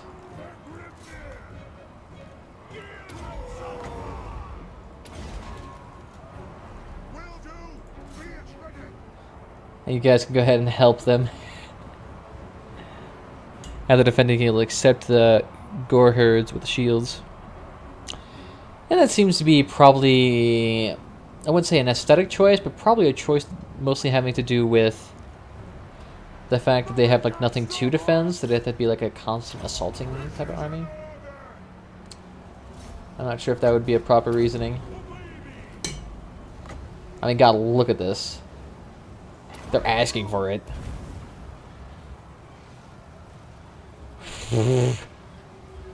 Since they just have their entire army exposed like that.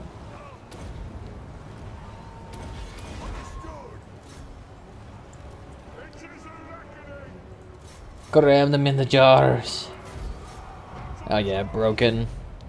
That one ring at least took out 50 of them, I have to say. You know what, can you take out their general real quickly? Oh no, is that Snarskar's thing? Oh, you bastard, you ran away already. Please tell me you can kill him. Oh, nice. Okay, at least he's dead. I think he was the garrison lord.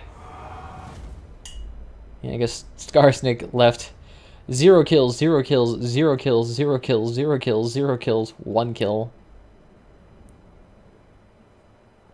That means we still have over 600 units left. And I mean, we still have our lords who are able to attack. Hell, we can probably have our lords up next turn. They should be able to work out quite nicely.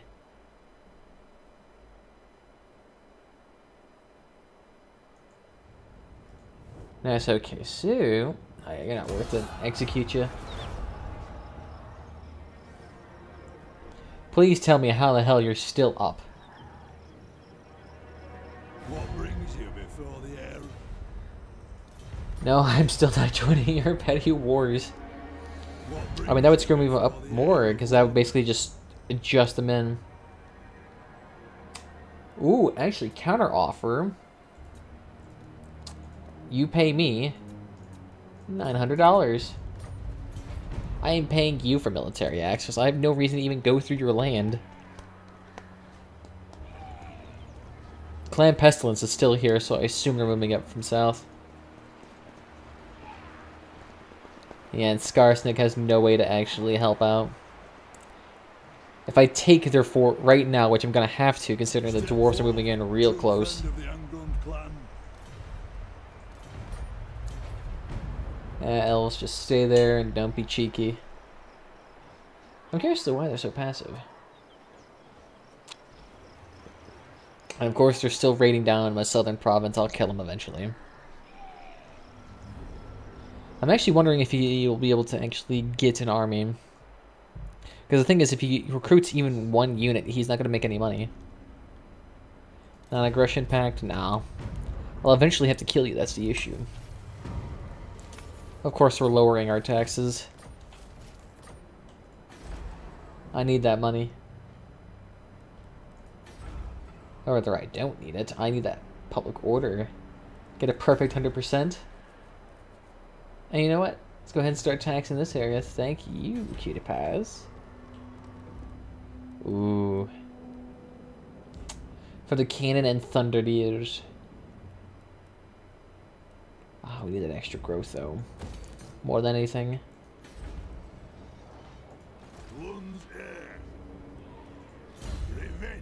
And you know what? I think And so we have a lot more hammers. Let's go ahead and try them. Oh, and the Rune Lord too.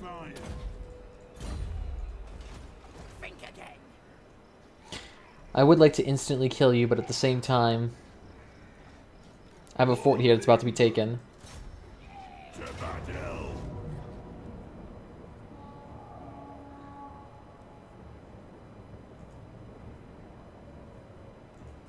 Fuck it, let's just go ahead and kill it right now.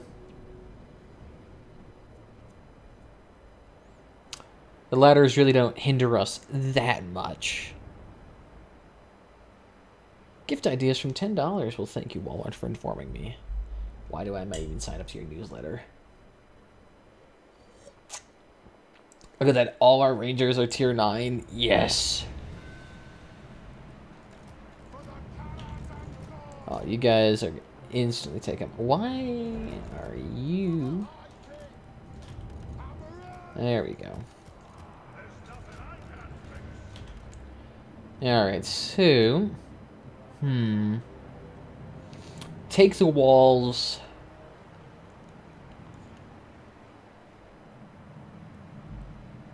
Or what else? Fuck it, let's just take the walls.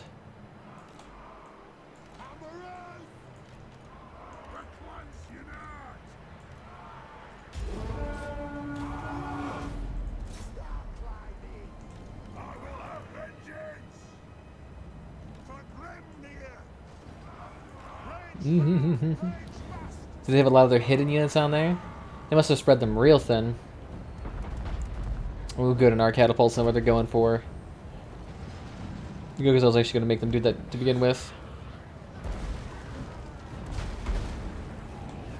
I actually do like that nice stratified fire. Oh god, that wall is thick as shit. Damn. Yeah, we're definitely going to have you guys up a lot closer than I thought. Better start firing. Ooh, Jesus, I did not realize how many there was. Ooh, goodness, okay, good. Ah. If only that would work on the walls. Are you guys working? Alright, good. Throw that on. Alright, so it didn't look like they got too messed up. This guy got a lot of that focus fire, and so did he. So hopefully they don't get too screwed up. I mean, a lot of these guys are quite emaciated.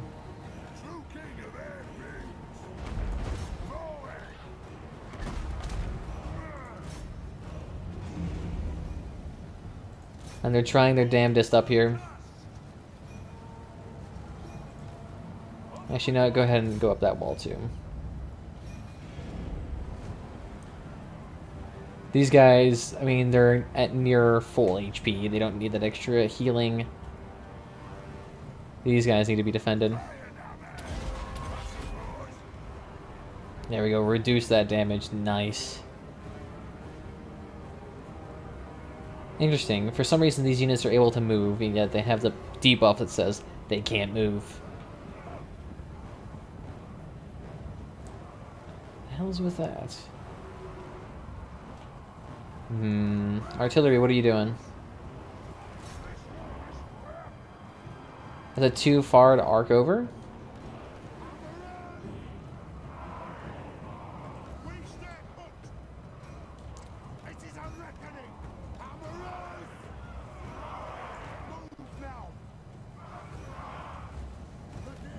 Y'all need to get in here. Keep moving, keep moving.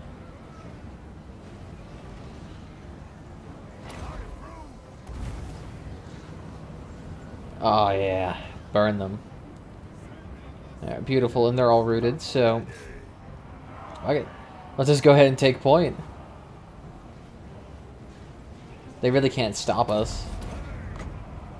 Alright, let's just reassure them they can't win. Oh good, they threw out their axes right as we threw in an armor buff. And we're having the archers right now claim the point. Or rather, claim the walls, I should say. And they're just gonna arc their shots right over.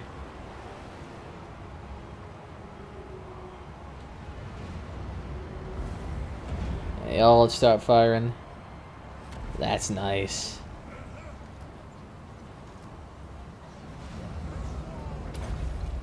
I love how they're suggesting that they're somehow losing the fight. Yeah, no. Get up there. Did not realize you guys were not in combat. You guys can peel out, and so can you guys. Whoops. They're dead. Wow, that axe thing actually killed all of them. That's bullshit. They managed to kill 11 units instantaneously. It's a very nice, well-aimed axe for some fucking reason.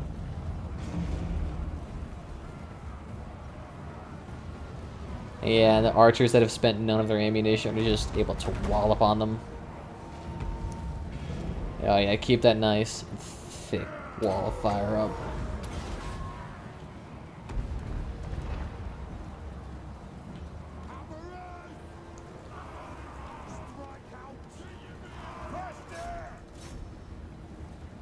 Fuck it, keep moving.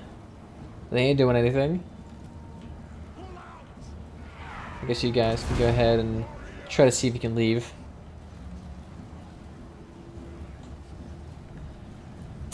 You know, I'm guessing since they're probably not the smartest, I would imagine, you know, they enjoy it on the way up.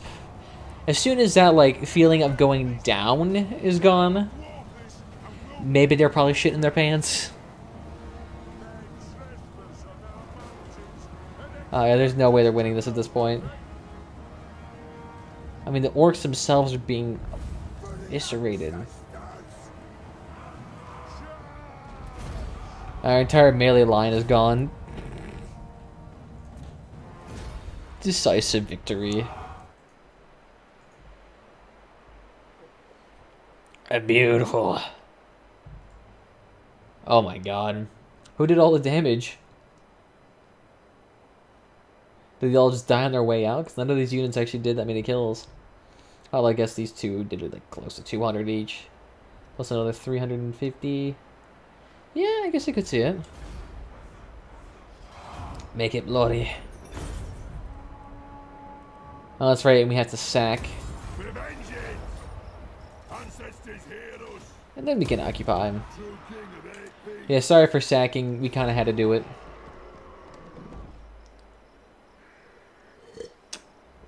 We kind of had to do it. Oh, wait, shit. Scratch it up. And then we repair. There we go, yes. See him being an ally here. Beautiful, that's ours now.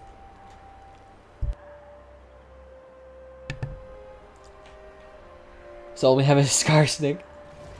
Oh, poor little buddy, I know you're just doing what you thought was best. But you're so screwed. Absolutely screwed. The throng is mustered. And how's this area dealing? It still needs the character here for a hot second, because the corruption's not gone. Although strangely, with the tier 3 building, it's still not happy. God, you guys are picky. At least growth's decent. Yes. Yeah, no, you're good. And you know what, God, what can we get for you? You're pretty much solidly built at this point. Public order bonus would be that bad. Yeah, let's try that. And you... Yeah, you honestly have everything at this point. Overseer, I suppose? Make those archers not crumble as much. Oh yeah, and that melee attack for those axe units. Have fun short-legging it around. Well, thank you, Tamir. It's nice to have you, boy. And you know what, I think we'll actually call it good here, because I mean, it's been close to 4 hours, and a 4-hour stream's pretty damn long. Don't want to drag this out too long, so I guess we'll end up calling it here. So let's go ahead and save this, because we can, because we're in pussy very hard mode as opposed to legendary. Whatever, it's convenience, right? So I want to thank you all for joining me. If you had fun, make sure to follow either on YouTube, Twitch, or Mixer, whatever platform's your favorite, although Twitch does have the loyalty system and upcoming RPG system soon enough. Other than that, archives can be found on YouTube, social media links down below if that's your gig, Discord if you want to join the community and get updates. And other than that, I'll see you next time, guys. Bye-bye.